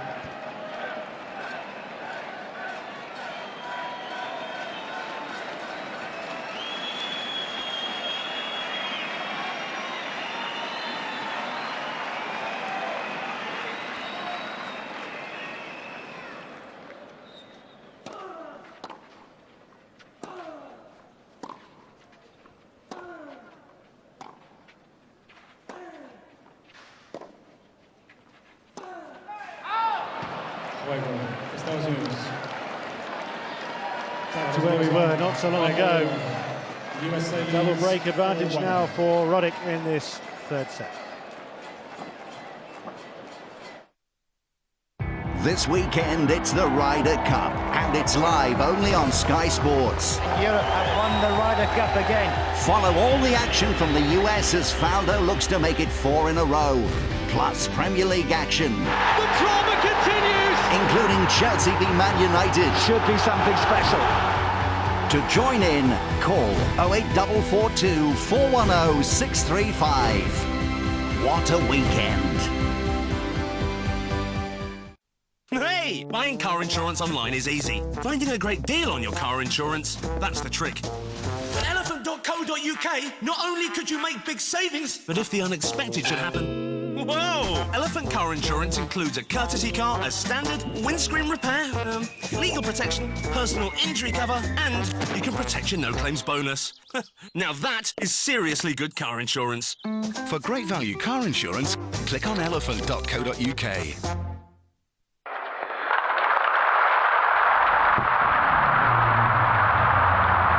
Sky Bet. It matters more when there's money on it. A different look to this whole Davis Cup tie now, with Andy Roddick to the fore here. Lost the first set on the tie-break, but since then opened up 4-1 lead in the third, having clinched the second. 6-2. Ferrer losing track, losing his way on this huge stage. 30-0. 30 left. I get the feeling that the next 5 minutes there'll be a bit of a mental switch off for both players. Both players getting ready for the fourth. Roddick will know up 2 breaks to serve that there's no way he can lose the set. 40-0. 40 left. 236 again on that serve.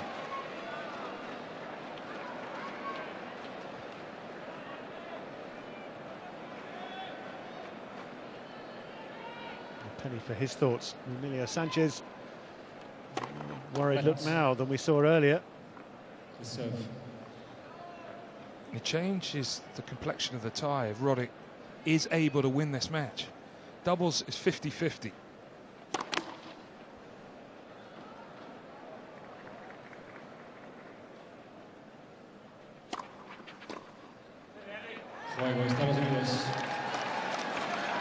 You actually look at the merits of all 4 players. USA leads 5-1. You would have to probably go with the Americans. Mike Bryan, a great doubles player in his own right.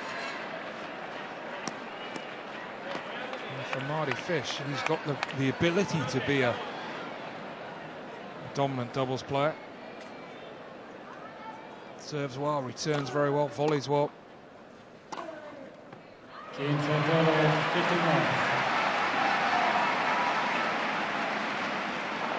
Too few of those kind of shots and points from Ferrer.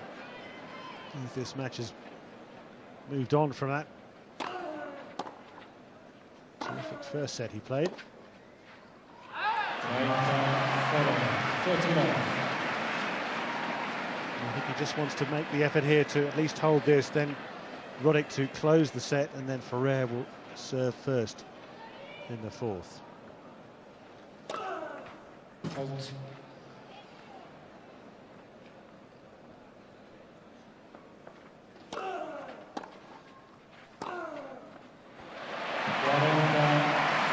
Well moved, right in position, off it went.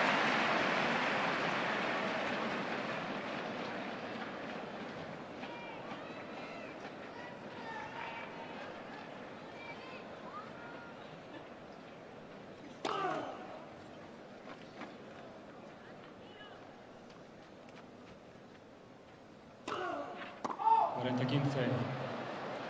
40-15.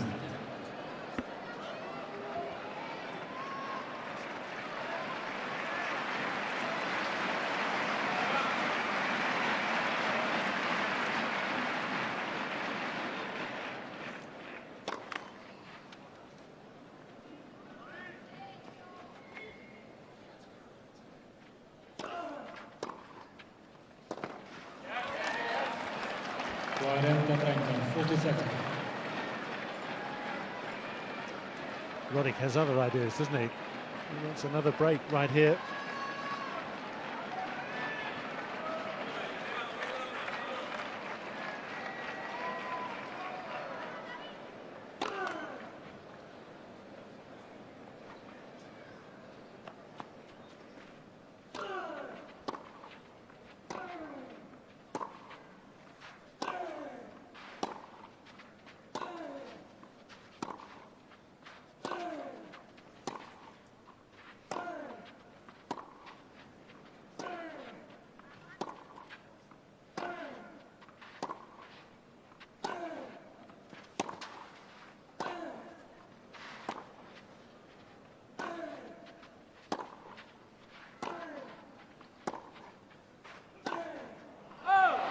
And that's what the American was after.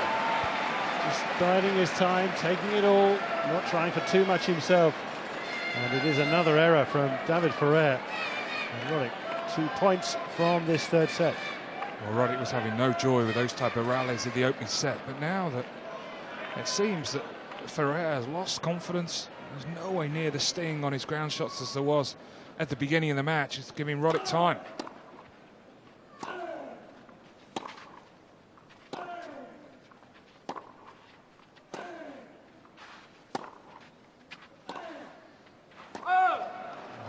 I mean, it is astounding the change in this match. You know, 2 sets in a row, 6-2, potentially 6-1. And when you're talking about a top 5 player.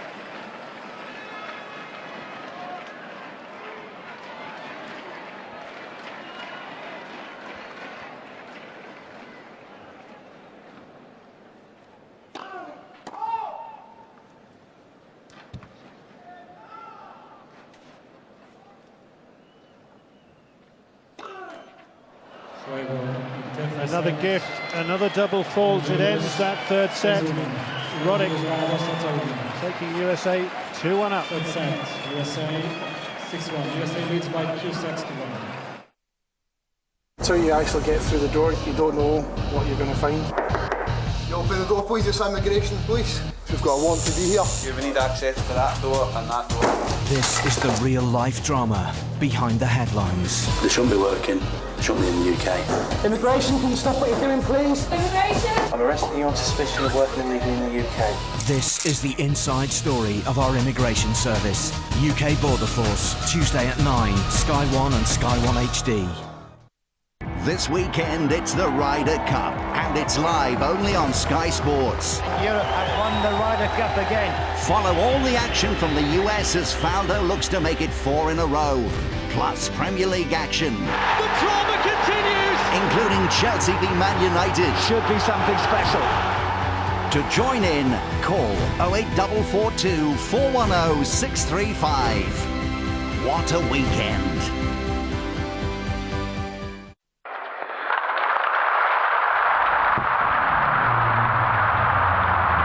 Sky Bet. It matters more when there's money on it. City of Madrid playing host to this Davis Cup semi-final with the United States, and it's also the venue for the return of the Masters series on Sky Sports. The Madrid Masters from October the 13th on Sky. A week's break, and it's followed by the Paris Masters on October the 27th. 4 players have already qualified for the season-ending Masters Cup, including Andy Murray. So 4 places still up for grabs. The Masters Cup also live on Sky Sports, coverage from November the 9th. Let's return then to the bull ring in Madrid. Andy Roddick has bulldozed his way through the last 2 sets. Here's the 4th set. Back to our commentary team with Barry Milnes and Barry Cow. For serve. Andy Roddick in the driving seat. A sledgehammer with the serve at the start, but it was a let. Another big serve to follow it. And Ferrer, who got a huge roar when he came out for this 4th set, gets another with that first point. He needs all their support. He has to latch onto their energy to reinvigorate his own game.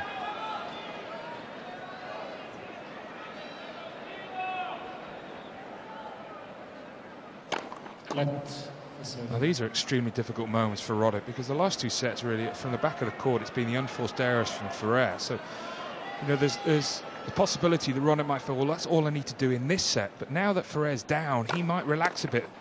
You know, he might rediscover the form. So, so often you have encounters like this that can have a massive change. 238 kilometres per hour, that serve. This is getting close to his world record. 30-15.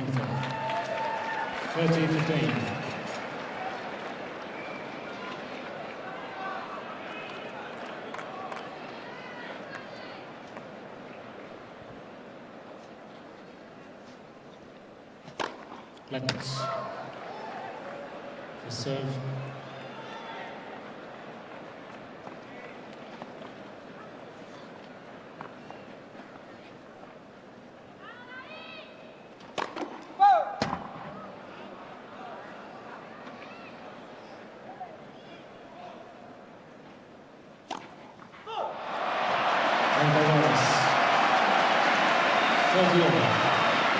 So you're not supposed to cheer double faults, but you can sort of understand it.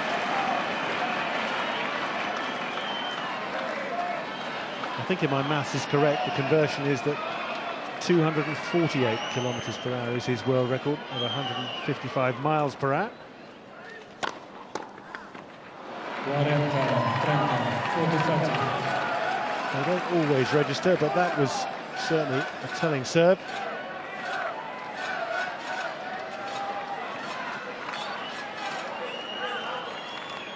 And Ferrer still has not been able to get to break point in the match.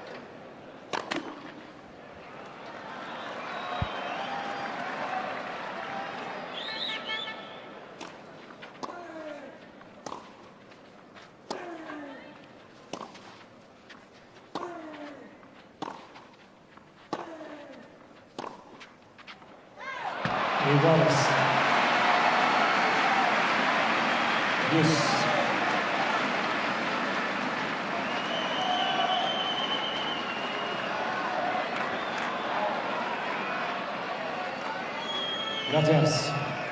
Jugadores listos. Gracias.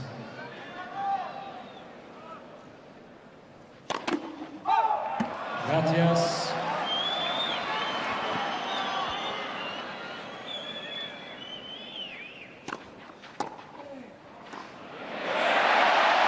What a return. Right on cue, and that might just ignite him.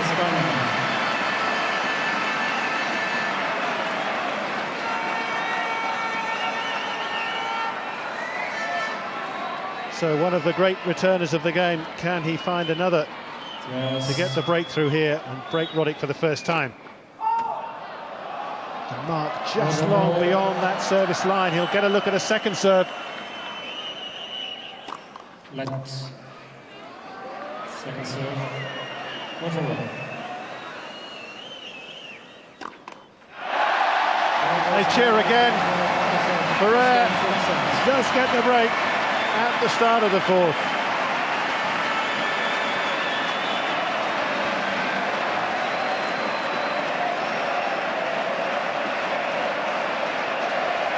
Well, you're shaking your head. I mean, tell us why. I just had a sneaky feeling that was what was going to happen. I mean, it's just difficult to comprehend, difficult to understand why when you think that Roddick was in total control. But yeah, it's, I guess, the pressures of Davis Cup. 5-set matches, there's always peaks and troughs. You know, it's not too often you can play great for 5 consecutive sets.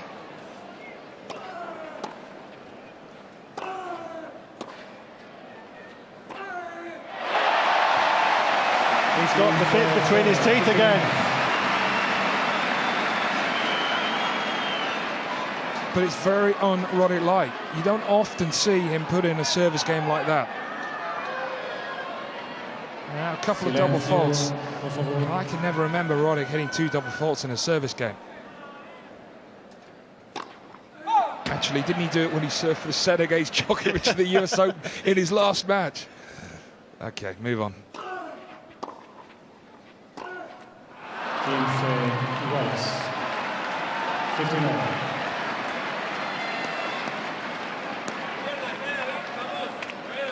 What I was trying to say, it doesn't happen too often.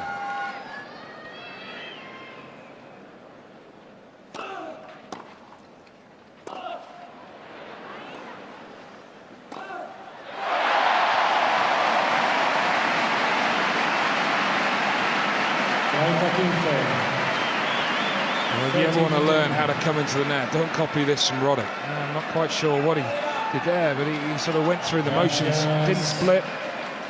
Just kept on running forward and got past.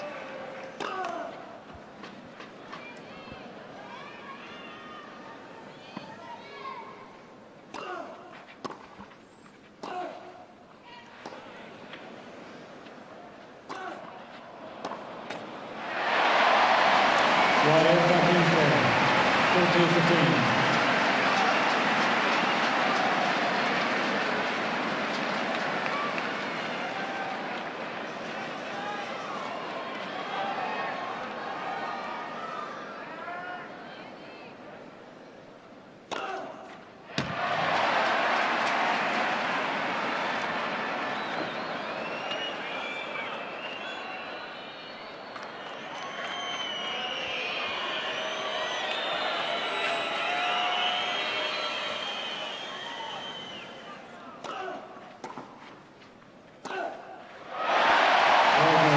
It's much more like the Ferrer of number 5 in the world.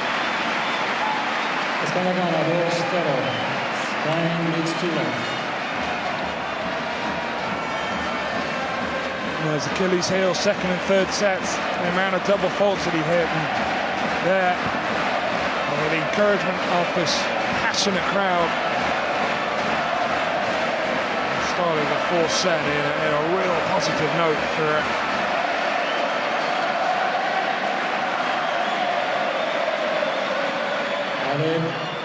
Matthias.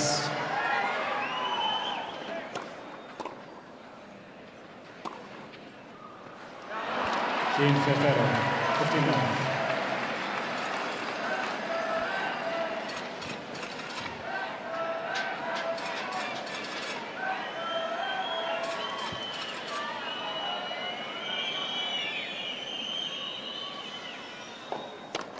Let's for serve.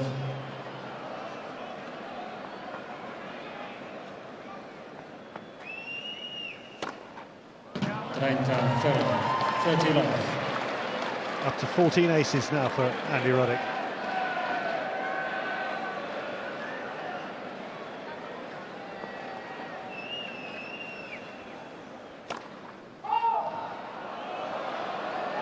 Por favor.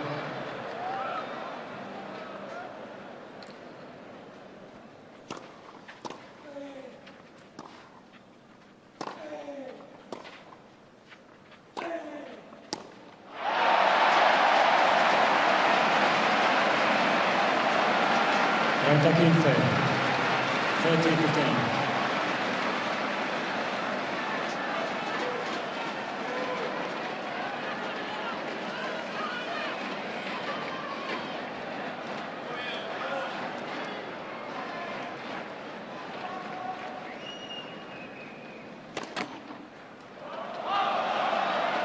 Por favor.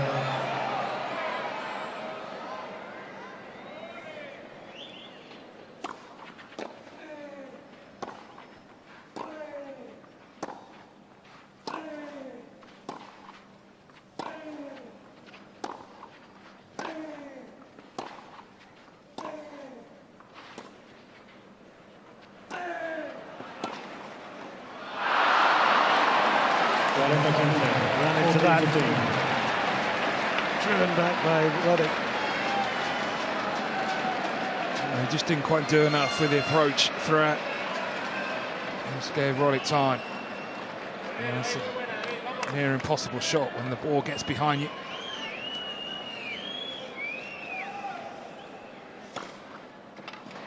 Juego, Estados Unidos.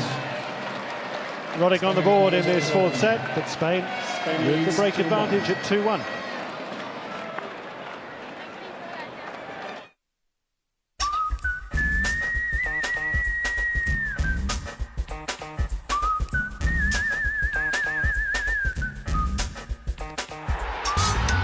.24/7 Football is the first place to see Premier League goals and match highlights. Subscribe for just £5 a month for unlimited access, or simply pay 50p per clip. Sensational, absolutely sensational. 24/7 Football. For further details, text GOAL to 60-24/7. You follow your dream. Let Sky Movies guide you to your kind of movie. We've got the latest films. 5 every week on Sky Premiere. And with 8 other specially dedicated channels like action thriller, drama and family. You can't fail to find a movie that moves you. I love you. Press the red button now or call this number to subscribe to Sky Movies today.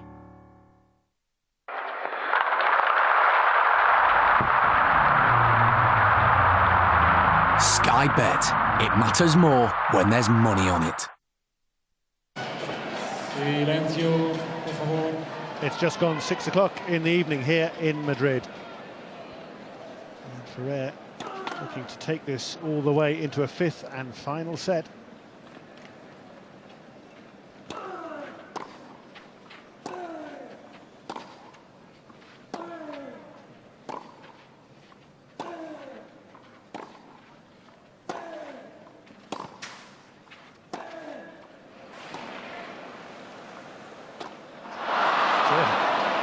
No sun in his face, but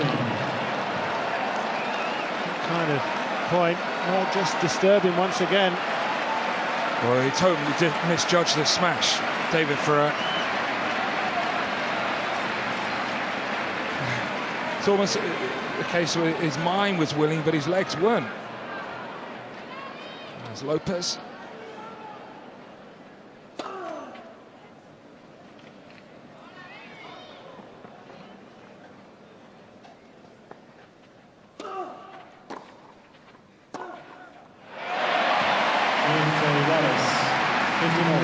He's rejuvenated though now. I mean, it's clear that the boost that Roddick gave him at the start of this fourth set by losing his serve in the way he did.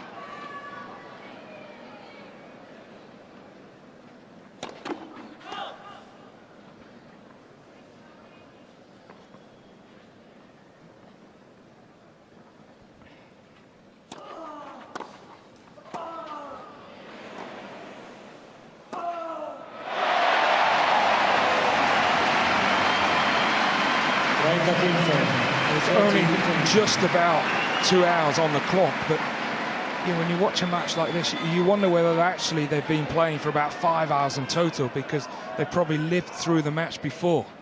So emotionally, they're drained. When normally, of course, on the tour, it's just a case of focusing on their match.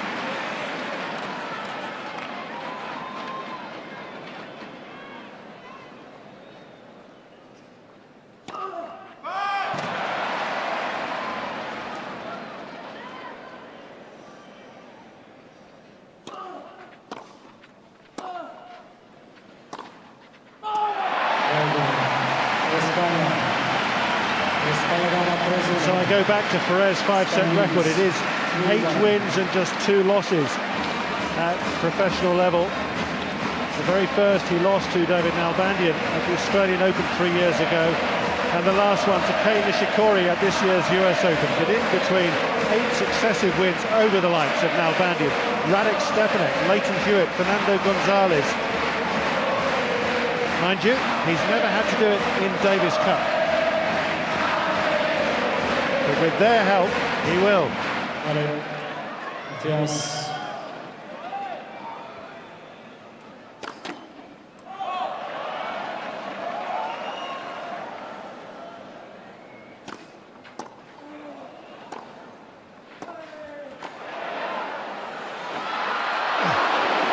Great volley from Roddick.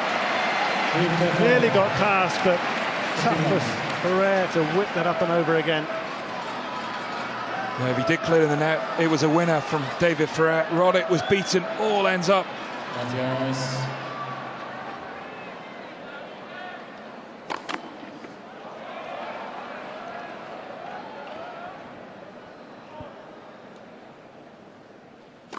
Left. Second serve.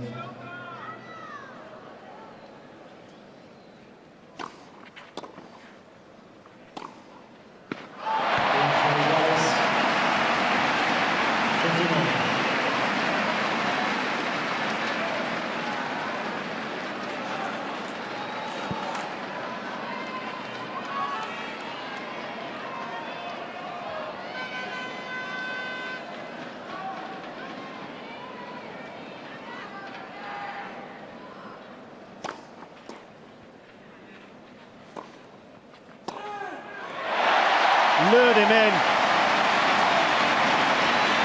Just blocked that forehand return.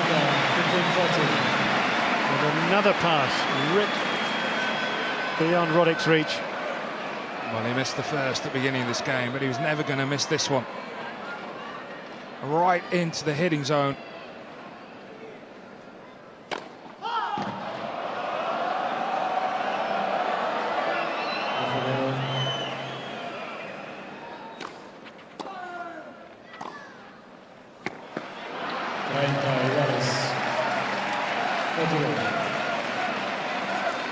Levy with himself, not hitting a better return. It's pretty harsh. It wasn't a bad second serve from Roddick.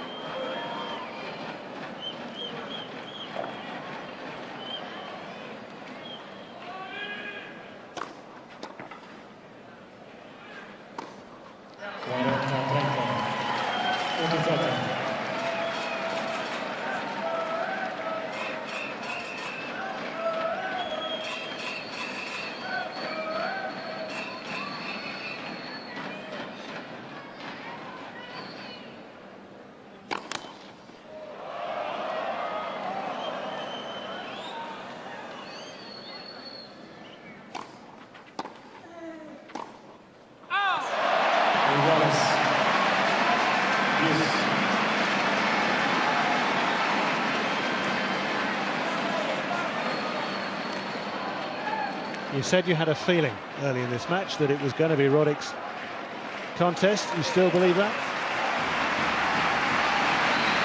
You're putting me on the spot there, just as he's made another unforced error.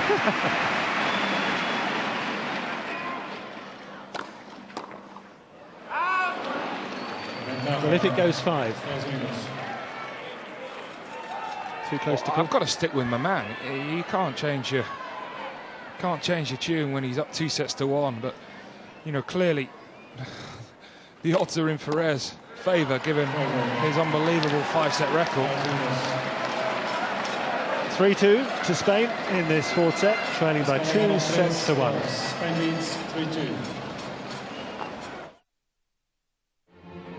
Discovery brings you the story of mankind's greatest leap.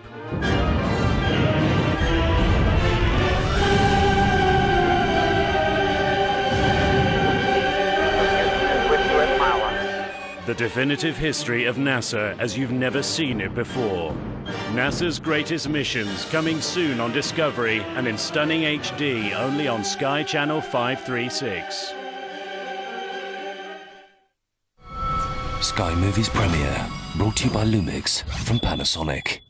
Larry had a problem. All I'm trying to do is change my beneficiary from my wife to my kids. Chuck was his solution. Domestic partnership. Marry Larry? There's just one thing. We're not gay.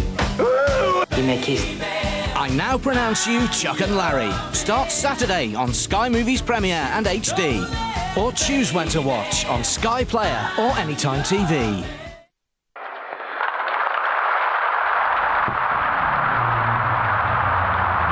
Sky Bet. It matters more when there's money on it.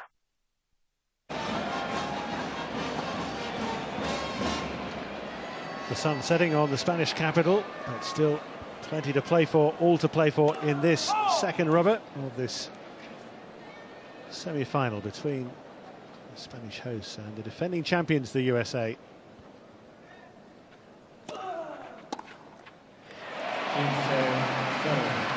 15 minutes.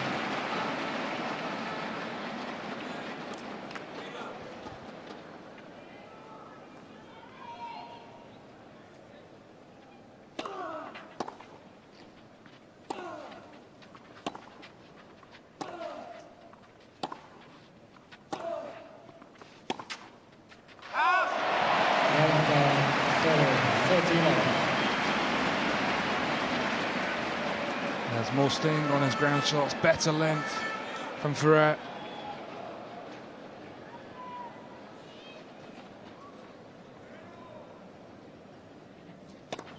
Net for serve.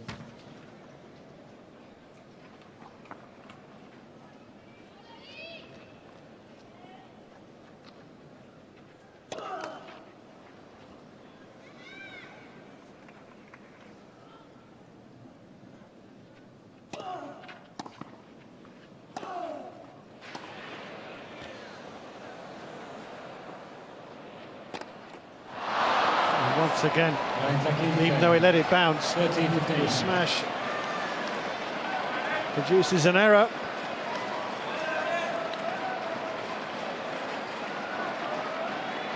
Now, when you're in a dominant position, as Ferrer was, you always feel that when the ball is there, that you need to win the point with that shot. But the more percentage play would have been to sort of hit it with a bit of slice, bit of topspin.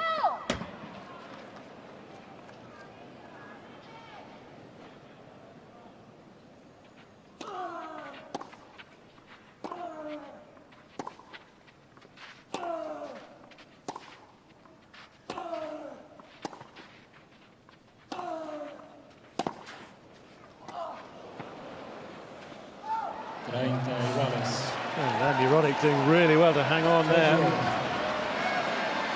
Brilliant defence from Andy Roddick, and he's found his form again.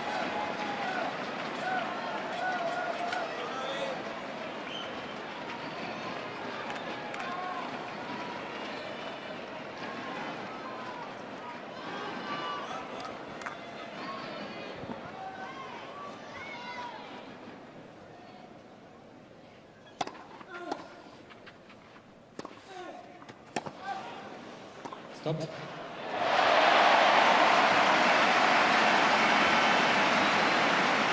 Well, the linesman called out. Replay the point.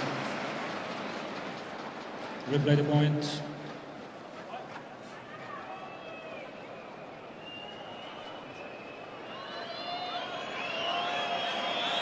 Well, anyway, it was called out.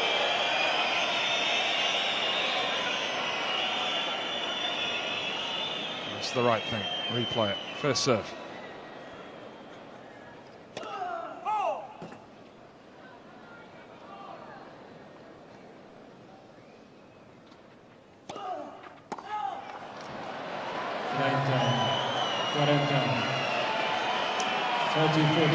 How costly could all that be? Great back point for the USA.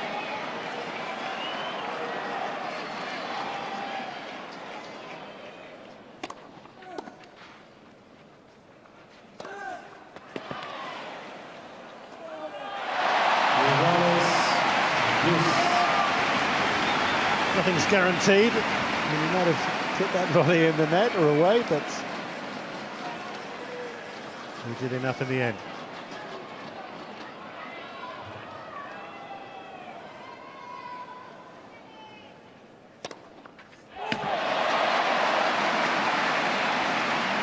Ventaja España.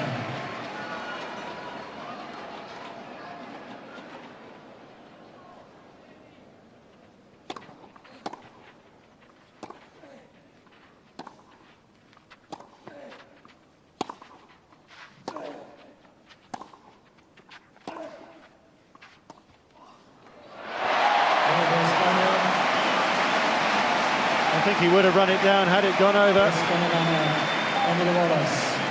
We can forget about it now. The game is his. He still has the advantage in the fourth set. Bolas, E-balls. España gana 4-2. Spain leads 4-2.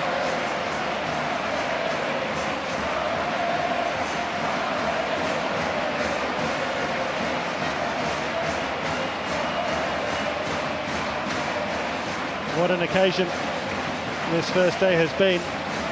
What a competition. Going back all the way to 1900 when the USA beat a British team in Boston at the Longwood Cricket Club. Spain's first encounter of Davis Cup, 1921, in Hendon in North London. And Britain beat them on clay.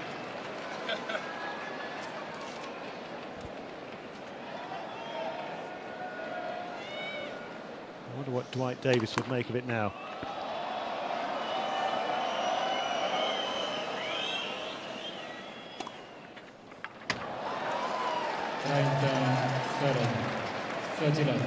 Yeah, it's all credit to really the Davis Cup that you've got two passionate countries playing here in the semi-final.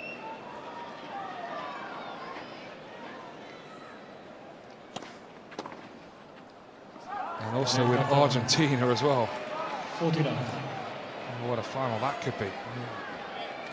Given the supreme talent that the Argentines have had over the years with Vilas and most recently with Bandy and Correa, they've never won it.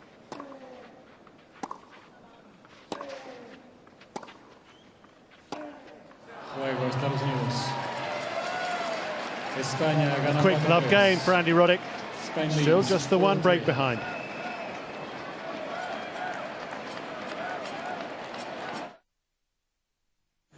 Open up a world of discovery through Anytime TV. Embark on an unforgettable journey. Experience the thrill of the chase.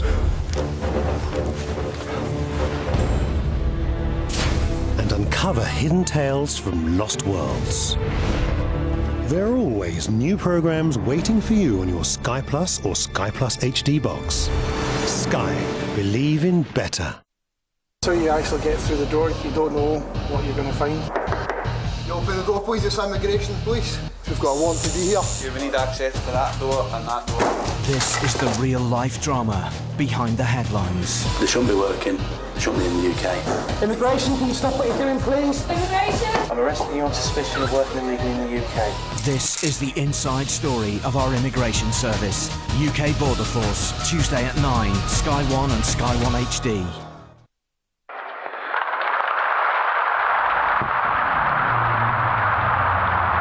Sky Bet. It matters more when there's money on it.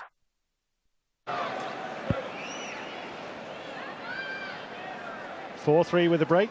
Ferrer serving again in the fourth set. Right on the line. 15 minutes.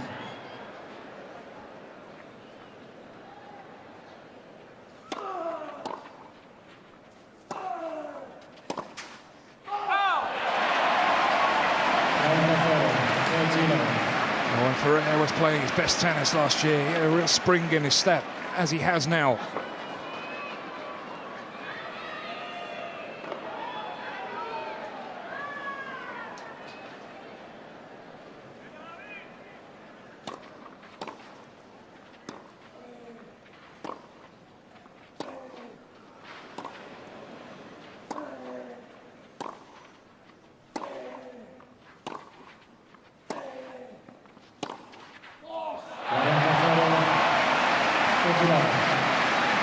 He's a warrior out there. Well, we both are, but again, Dasco smiling on as Ferrer gave it the grunt after winning this point.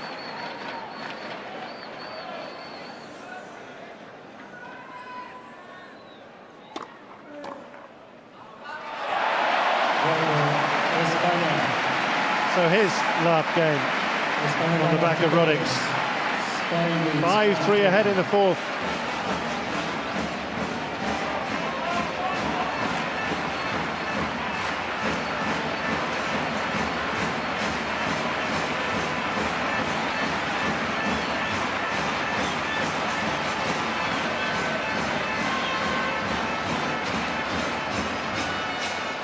Gracias.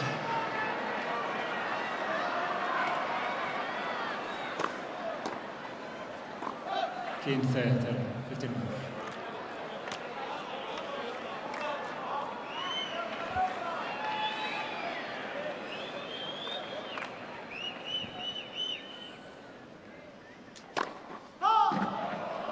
Silencio, por favor.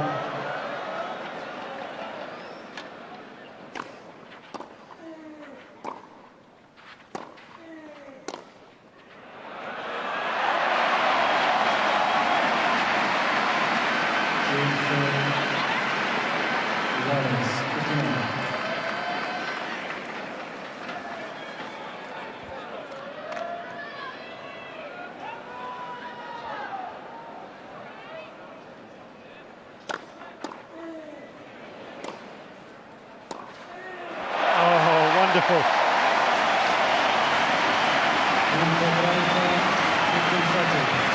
Building up a head of steam here, heading for a fifth and final set. Well, what is it with the two Spanish players? The They always seem to produce the goods on the running passes. Nadal did it earlier, and now Ferrer.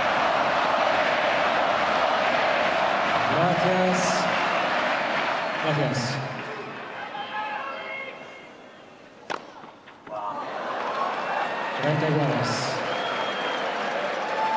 Trying to put a hole in the back wall.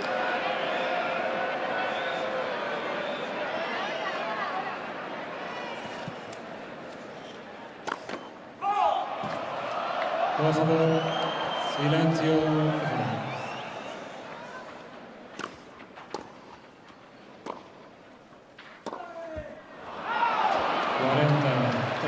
47.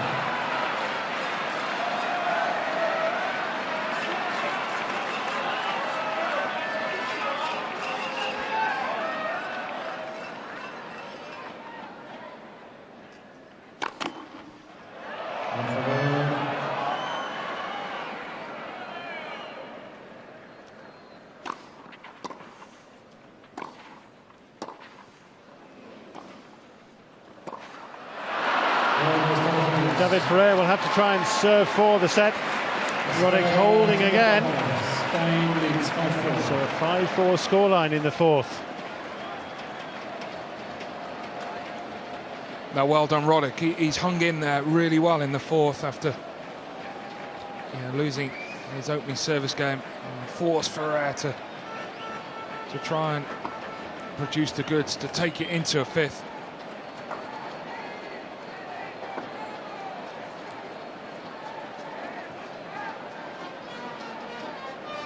Both players will be pleased, I'm sure, that the sun is no longer beating down directly upon them, but it's still a warm evening here in Madrid. As Emilio Sanchez connects again with his man.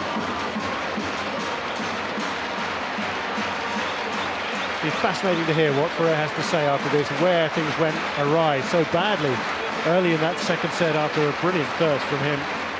It really brought Roddick right back into this match. But now, Spaniards, I can see some dancing in the aisles down below us, lapping it up.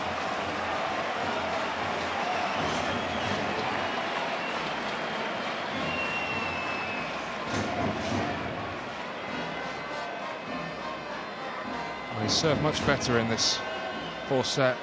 He's seemed to eradicate the double faults. Can he do that again in this game? Silencio, jugadores listos. Gracias.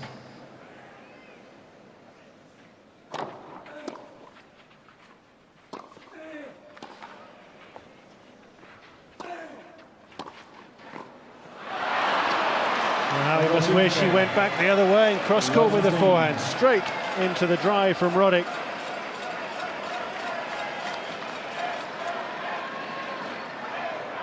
Roddick was able to capitalise on the uncertainty there of David Ferrer at the net.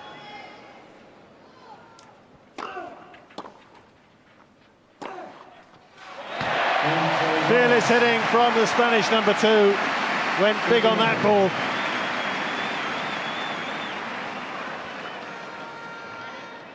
That's where you've got to love the intensity that this man has on the tennis court. His desire to get himself in the perfect position to be able to find the power on the forehand.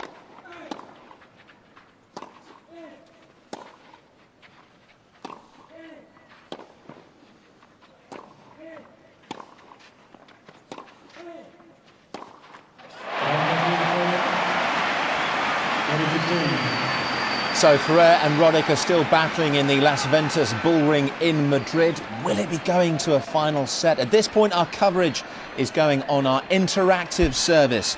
So to stay with us and find out if it does go to a fifth, please press the red button on your remote control.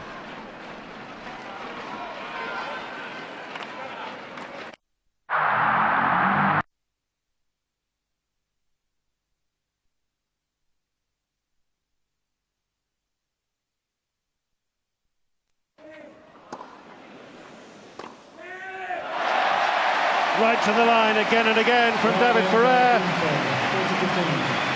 2 set points to take them the distance.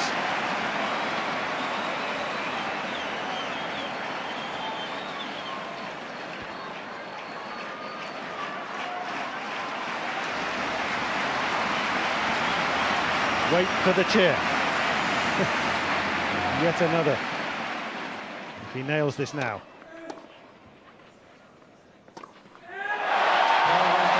He does. They will go all the way to sort this one out. Two. In golden goal, neither team wants to make the error, and certainly it's the case with Ferrer and Roddick. On serve, you're really focused to start the game off in a positive way. And for that, I'd like to see Roddick just express himself a little bit, have a go. Time. You know, it's so much tougher for someone like Ferrer to be able to find the pass when there's no room for error. Some young Americans watching and willing Roddick over the finish line. Of course, he was a youngster when he first watched Davis Cup and was inspired by this event. It has been inspirational stuff again this afternoon, now into the evening here in Madrid. Ferrer serving to stay in the match at 4-5, final set. Right off the line. I think Roddick could have done that.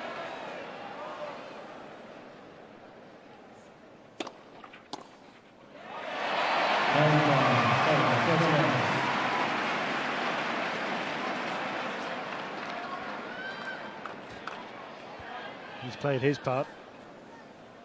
He can only watch and support and cheer his number two as best he can.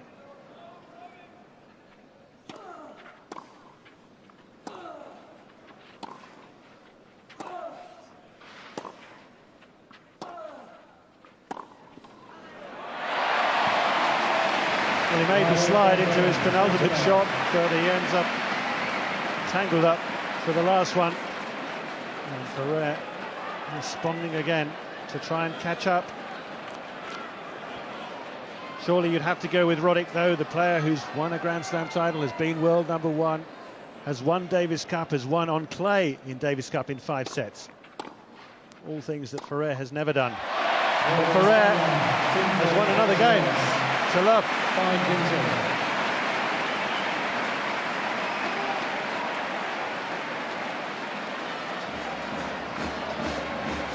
From the moment he was down break point 3-2 in this set, that's now 12 points in a row on serve for the Spaniard.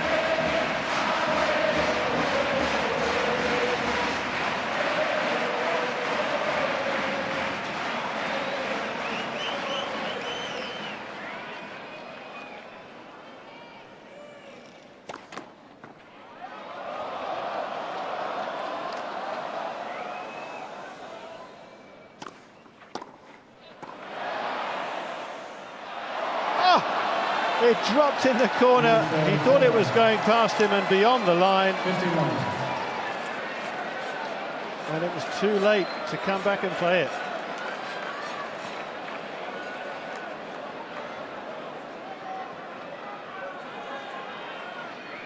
Yes.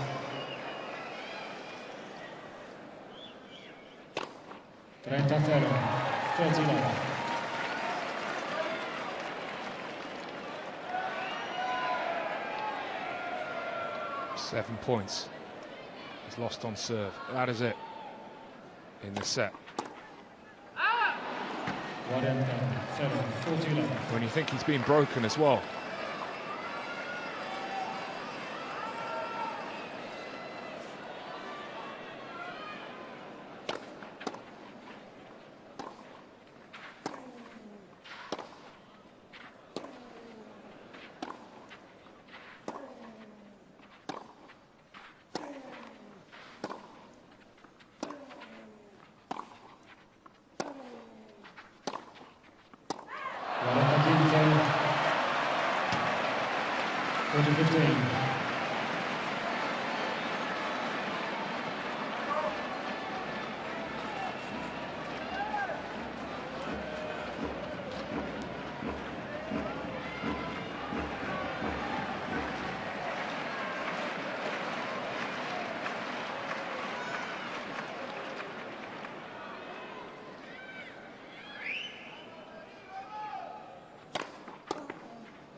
Estados Unidos. The pattern continues. Serve holds sway. 6-5 USA.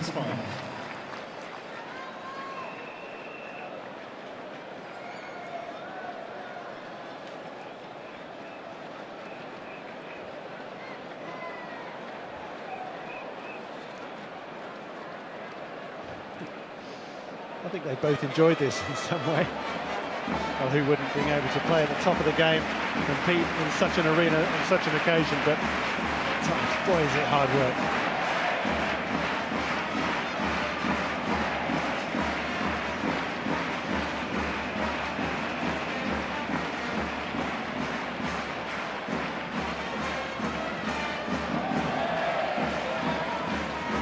He played for well over 3 hours today. Sam Querrey kept him on court in the sun. It was a tough one for him to get through. Albert Costa, former French Open champion, watching from the Spanish line.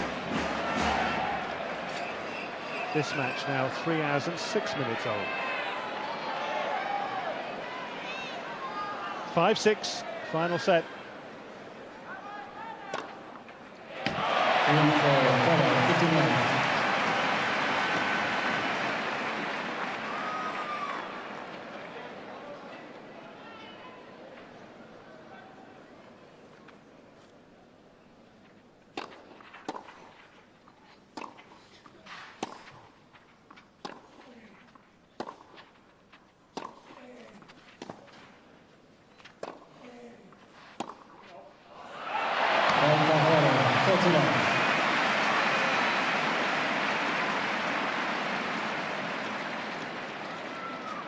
David Ferrer had a little smile when he was able to play these type of points.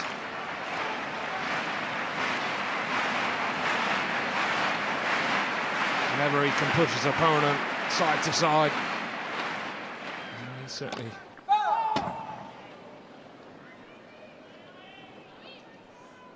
Roddick has got to make sure that he tries to be a bit more aggressive.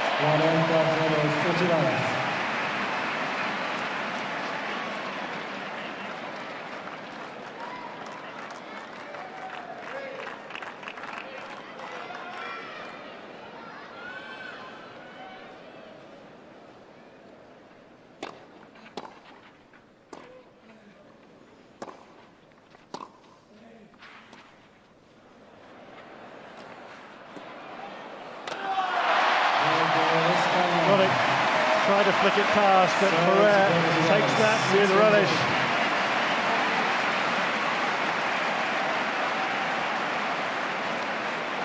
A huge battle of wills this now.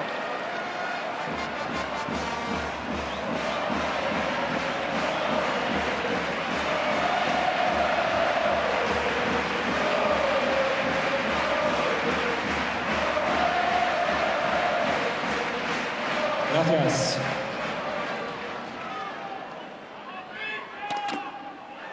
Silencio, por favor.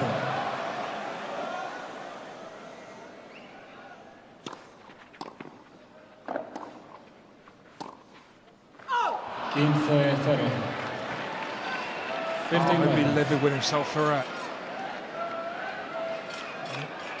Type of error that can really annoy a player, because you're not actually looking to hit a winner. All you're looking to do is put your opponent in an uncomfortable position on the court. He wasn't deliberately going for the lines.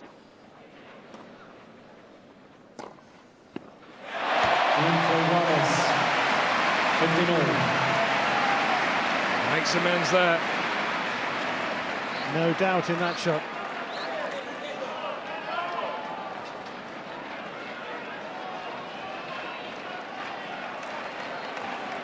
Gracias.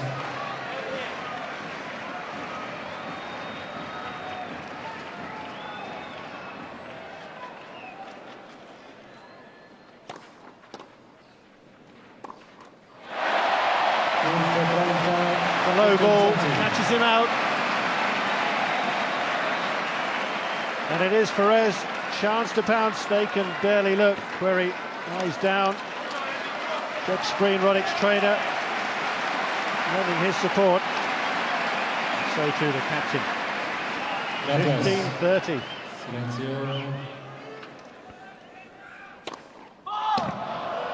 Silencio, por favor.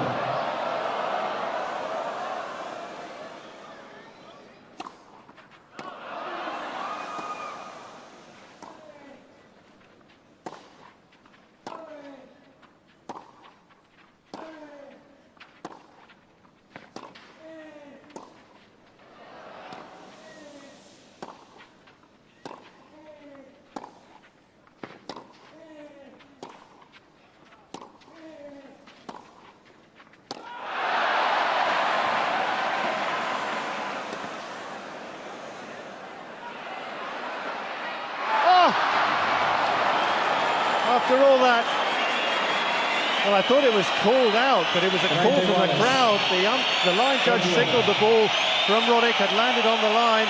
Ferrer carried on, but in the end, it's the American who has the point, and the crowd don't like it, but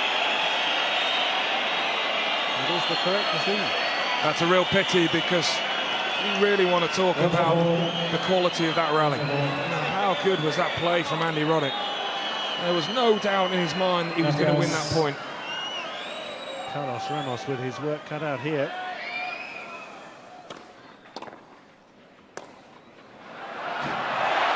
But now the miss-hit from Roddick, flying over the baseline. Ferrer's return was true, and the Spanish number 2 has a break point. A virtual match point, maybe. We shall see.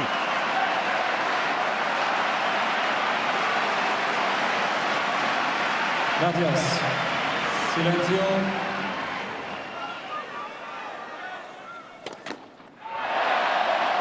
Por favor. Por favor.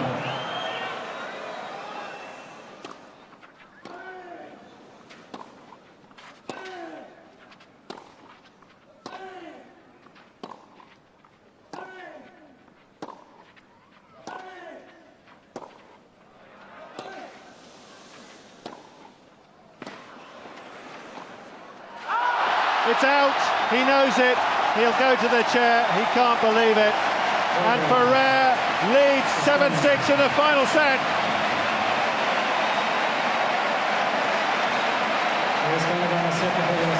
It is tough to control 20,000 spectators passionately supporting their man.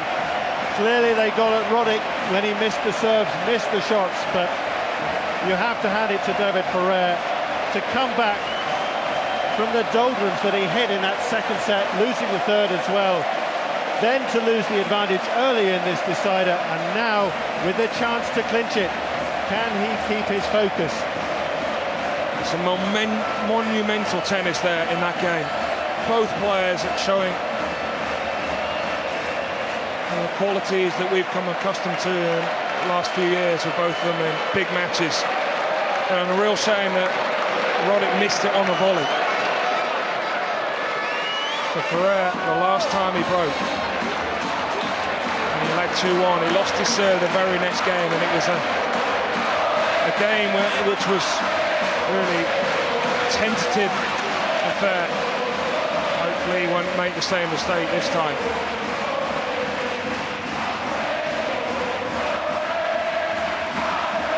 Where there's a will, there's often a way. And if they have anything to do with it now, they will David Ferrer to victory here. What a famous win it would be. 4 points away from giving Spain a 2-0 lead in this Davis Cup semi-final against the defending champions.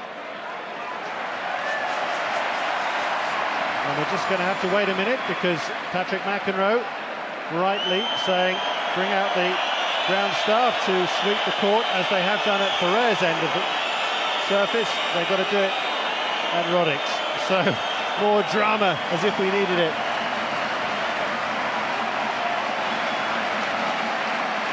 Serving for the match, David Ferrer, 7-6 up in this final set.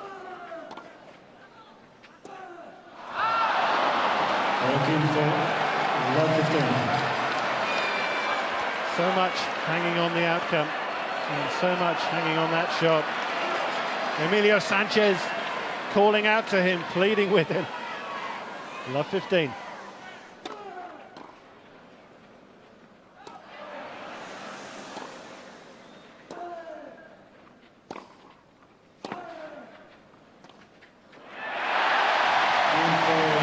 it gone over, I think it would have won the point, but it didn't go over. Just undercut by Roddick, a fraction too much.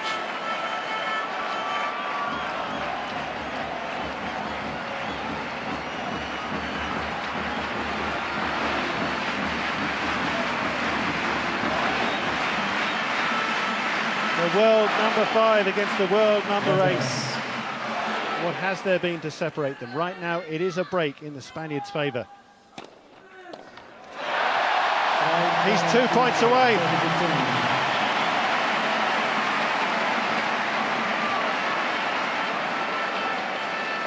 It is Andy Roddick's long run of wins in Davis Cup about to come to an end. Gracias.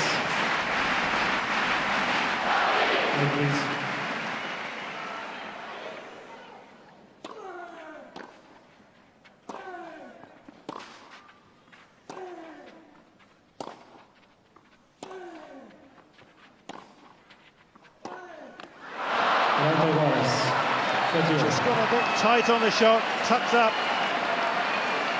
Roddick fighting with all his nerve and experience.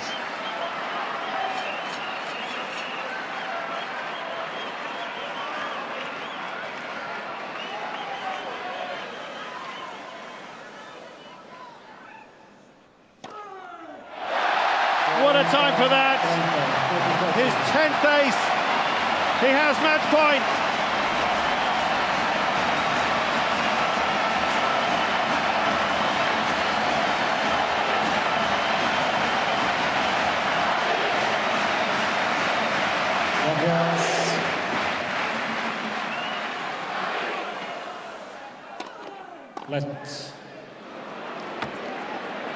Let's serve. Silencio, por favor.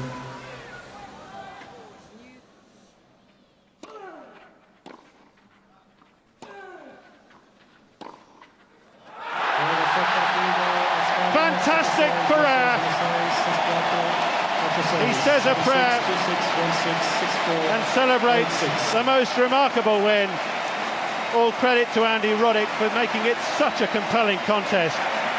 But 20,000 fans or more will go home happy tonight from this Las Ventas bullring in Madrid. David Ferrer, where did he go in that second and third sets? Well, he came back, and how. Wonderful tennis, wonderful scenes. And cue massive celebrations going into the weekend, because Spain are 2-0 up in this semi-final against the defending champions. David Ferrer, 7-6, 2-6, 1-6, 6-4, 8-6. He beats Roddick yet again. And it means that Spain have a 2-love lead in this Davis Cup semi-final tie. What an epic battle in the bullring in Las Ventas. 20+ thousand fans really enjoying that win for David Ferrer. Earlier, of course, Rafa Nadal had taken out Sam Querrey in 4 sets. Mark Petchey and Peter Fleming with me in the studio as we see the jubilant scenes of the rest of the Spanish team. It's going to be Lopez and Verdasco for the doubles tomorrow.